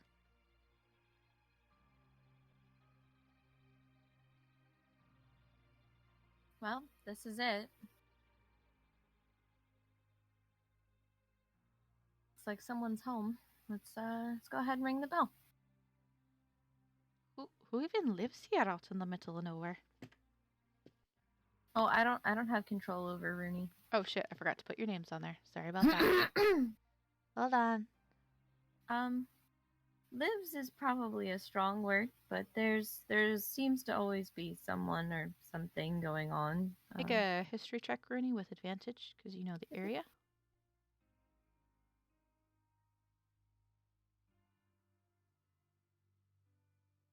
Nope. Take it all back. You're some human guy who lives out here. You don't really know much about him. He doesn't really interact with you. You've seen him ride by a couple of times when he felt like letting people see him. But, like, you don't really know anything about him. This place has only been here for maybe the last 25 years, and it's not really something you went to. You just knew it was here. Copy. Share that. Don't know a whole lot about it. There's a guy who's here sometimes. I don't know. I think I've seen him a couple times. But I don't usually come this way. It's not really my cup of tea. But when you're in need, you're in need. So here we are. I suppose that's all we can do now, isn't it? So the bell. You want to ring it, leader? Nibby runs up and rings the bell and is like, "Can we come in and sleep?" Nibby jumps off the ox, rushes past everyone up the stone bridge, even with his 1 point of exhaustion, and he just grabs the bell and hangs on it. And you hear a bong, bong, as the bell is tolled. I like that Nibby was so worried about getting sleep. His fear of water is gone. He did just run across the stone bridge. That is completely true, and I completely forgot all about that. And then he looks around and notices it and comes dashing back and is like hiding. Does he though? Does he come dashing back? Because he'd have to cross the water again. Well, it looks like it's over the water here, isn't it? Yeah.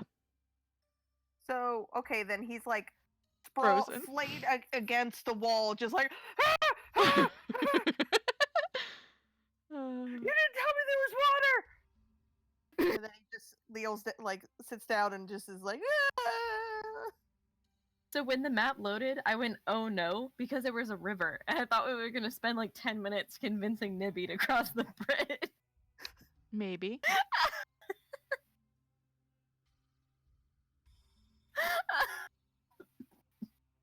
He didn't realize it. He was so tired. And then after he rang the bell and looked around, he was like, "There's water!"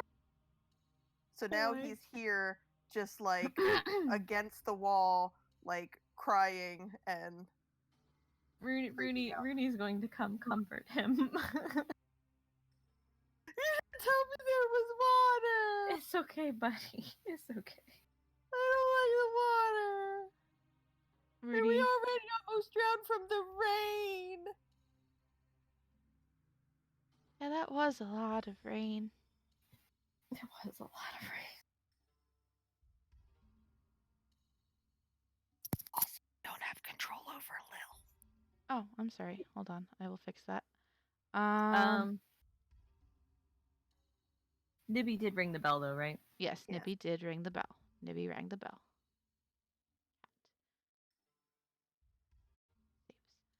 Okie dokie.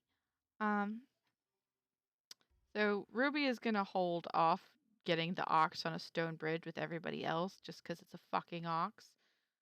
But Annabelle. I will also. Sorry. You're good. What were you saying? Size will also wait to push Deborah across just until everybody else is out of the way. That sounds like a good idea. So, yes. So Donabella gets off the ox, but she's also gonna just wait back here a bit.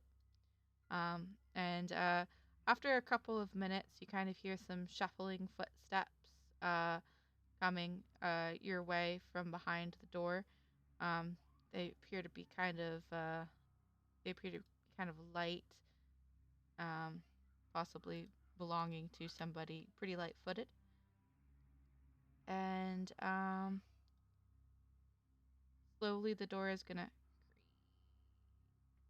open just the slightest little bit, and you see a very pale freckled face, or rather half of a pale freckled face, roughly the Hopefully same. the other part of the face is like behind the door. We just can't see Yes. it. Not that there's only half a face. Yes. No, it's the first thing, not the second thing. Oh shit, we lost Sives. Sives, you there? What? I'm here? What? Oh, it said you left. Said you left I roll don't 20. see you in roll 20 anymore. Okay. The heck? I don't know. Computer, go cray cray. I'm in your front page, I guess. So yeah, you see half of a pale freckled face because the other half is behind the door. Yes, it is Okay, not cool. half of a face. And it's peering out. You can see one very bright blue eye, kind of a sandy muss of hair, and it looks like it might be a human, about roughly the same size as Nibby, maybe a little bit taller. And they've got the door open just a crack, and they're like peering out of it at you, and they're not saying anything. And Hi. Nibby starts crying, "Give me, there's water out here." Kind of look at Nibby, like kind of what you can see of them looks kind of uncertain, and they look back at Rooney. Is Nibby actively trying to push past them through the door? He's kind of like, you know how like a little kid when they have like a tantrum, they're like so tired and they're just like on the floor like, I want in, I want it, and it's just kind of like not actively trying to get in, but you can see they want to get in. Yes. And it's just kind of like laying on the floor just like that's what Nibby's doing. Okay. And Rooney, the person isn't saying anything. they have not said anything so far, no. Hi. I'm Bruni. I am a gnome who lives in these woods, and these are my friends. We've come here hoping for rest after a very traumatic walk through the woods during a downpour. Might we be able to come in for some shelter? Roll me some persuasion.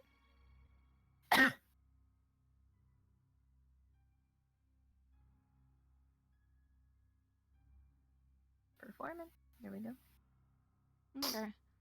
He looks kind of uncertain, kind of just looking between you and Nibby, and he kind of darts an eye to the giant weasel, and his eyes widen just a little bit, and you see the door kind of shudder as he half closes it just a little bit more, but it's still open. Please, he's good. We have some injured, and we really could just use the shelter. We won't be much trouble, I promise. Nick says, please let us, we really need to rest. Our party is hurt. Roll me a persuasion, Nixie. So you don't need persuasion from Nibby, his performance there. Well, honestly, you can roll for him too if you want. Okay. What one do you want me to do for Nibby? Well, it's not a performance. It's definitely like accurate as to what he's feeling. So roll me persuasion. Oh fuck.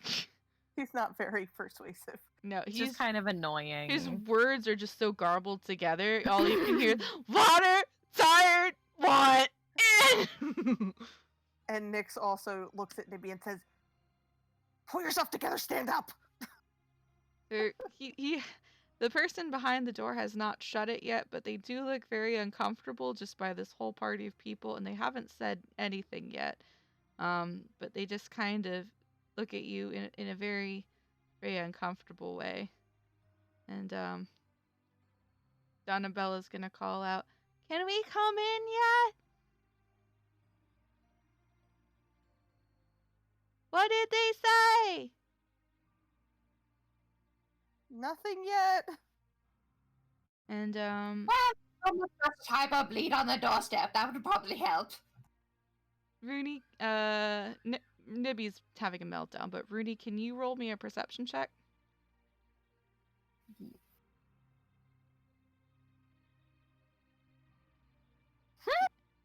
When Donnabella calls out, you see the eye that is still visible in the door widen and kind of dart in that direction.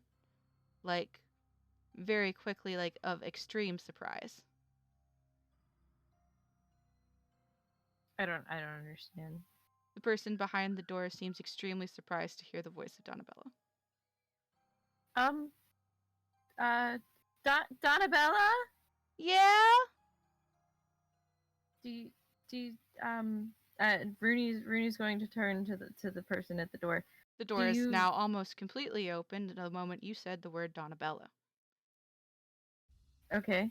And you find yourself looking at this person in full now, and what you see appears to be almost the exact same person as who is behind you calling on the bridge, only a little bit more masculine in their androgyny. In fact, they are very nearly identical in height, in build, in freckle count, and certainly in hair. As the door opens all the way, and Pel Fiasco holds up his hands as far over his head as he can and signs wildly at his sister. And we're going to end there for the night. Yay! Yay! It's not a cliffhanger where we're about to die. Nope. Yeah, it's a reunion. And if you want to see him better, here's Pel.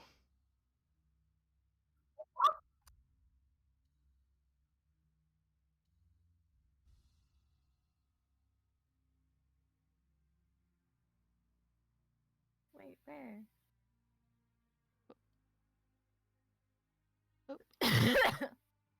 All right. I hope you guys had fun tonight. Definitely. And I hope that wasn't too railroady. Pal. It wasn't. It was fun. Good fun. Where's Pal?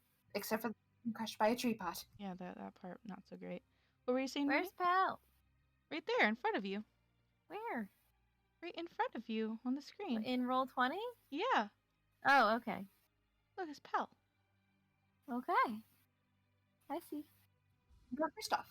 I was checking the Discord. I was like, I don't see it anywhere. Oh no, I don't have like a drawing of Pel. I found a cool picture that looked kind of like Donnabella. I went from there.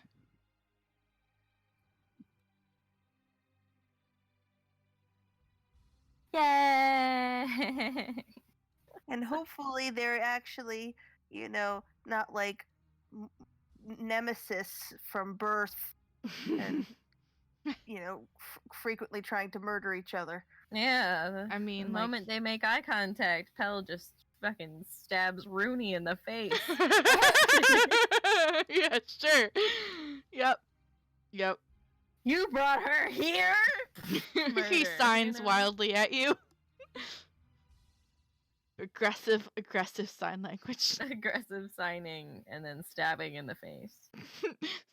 One would argue that stabbing in the face is the most direct form of sign language to express one's displeasure. It is the most aggressive sign language. I don't have a sister. That's all unicorn. Say, what'd you say, Sibes?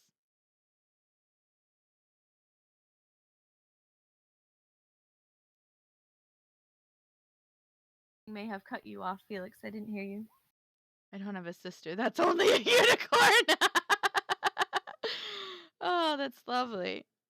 Lovely. Well, I had a lovely time tonight. We started off a little bit slow, but we got to do some recap of the season or our favorite moments there at the start there, so that was fun too.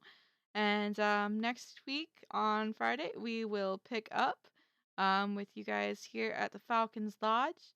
And I look forward to seeing you all then. Good night, anybody who's actually watching this. Bye. Goodbye. Bye.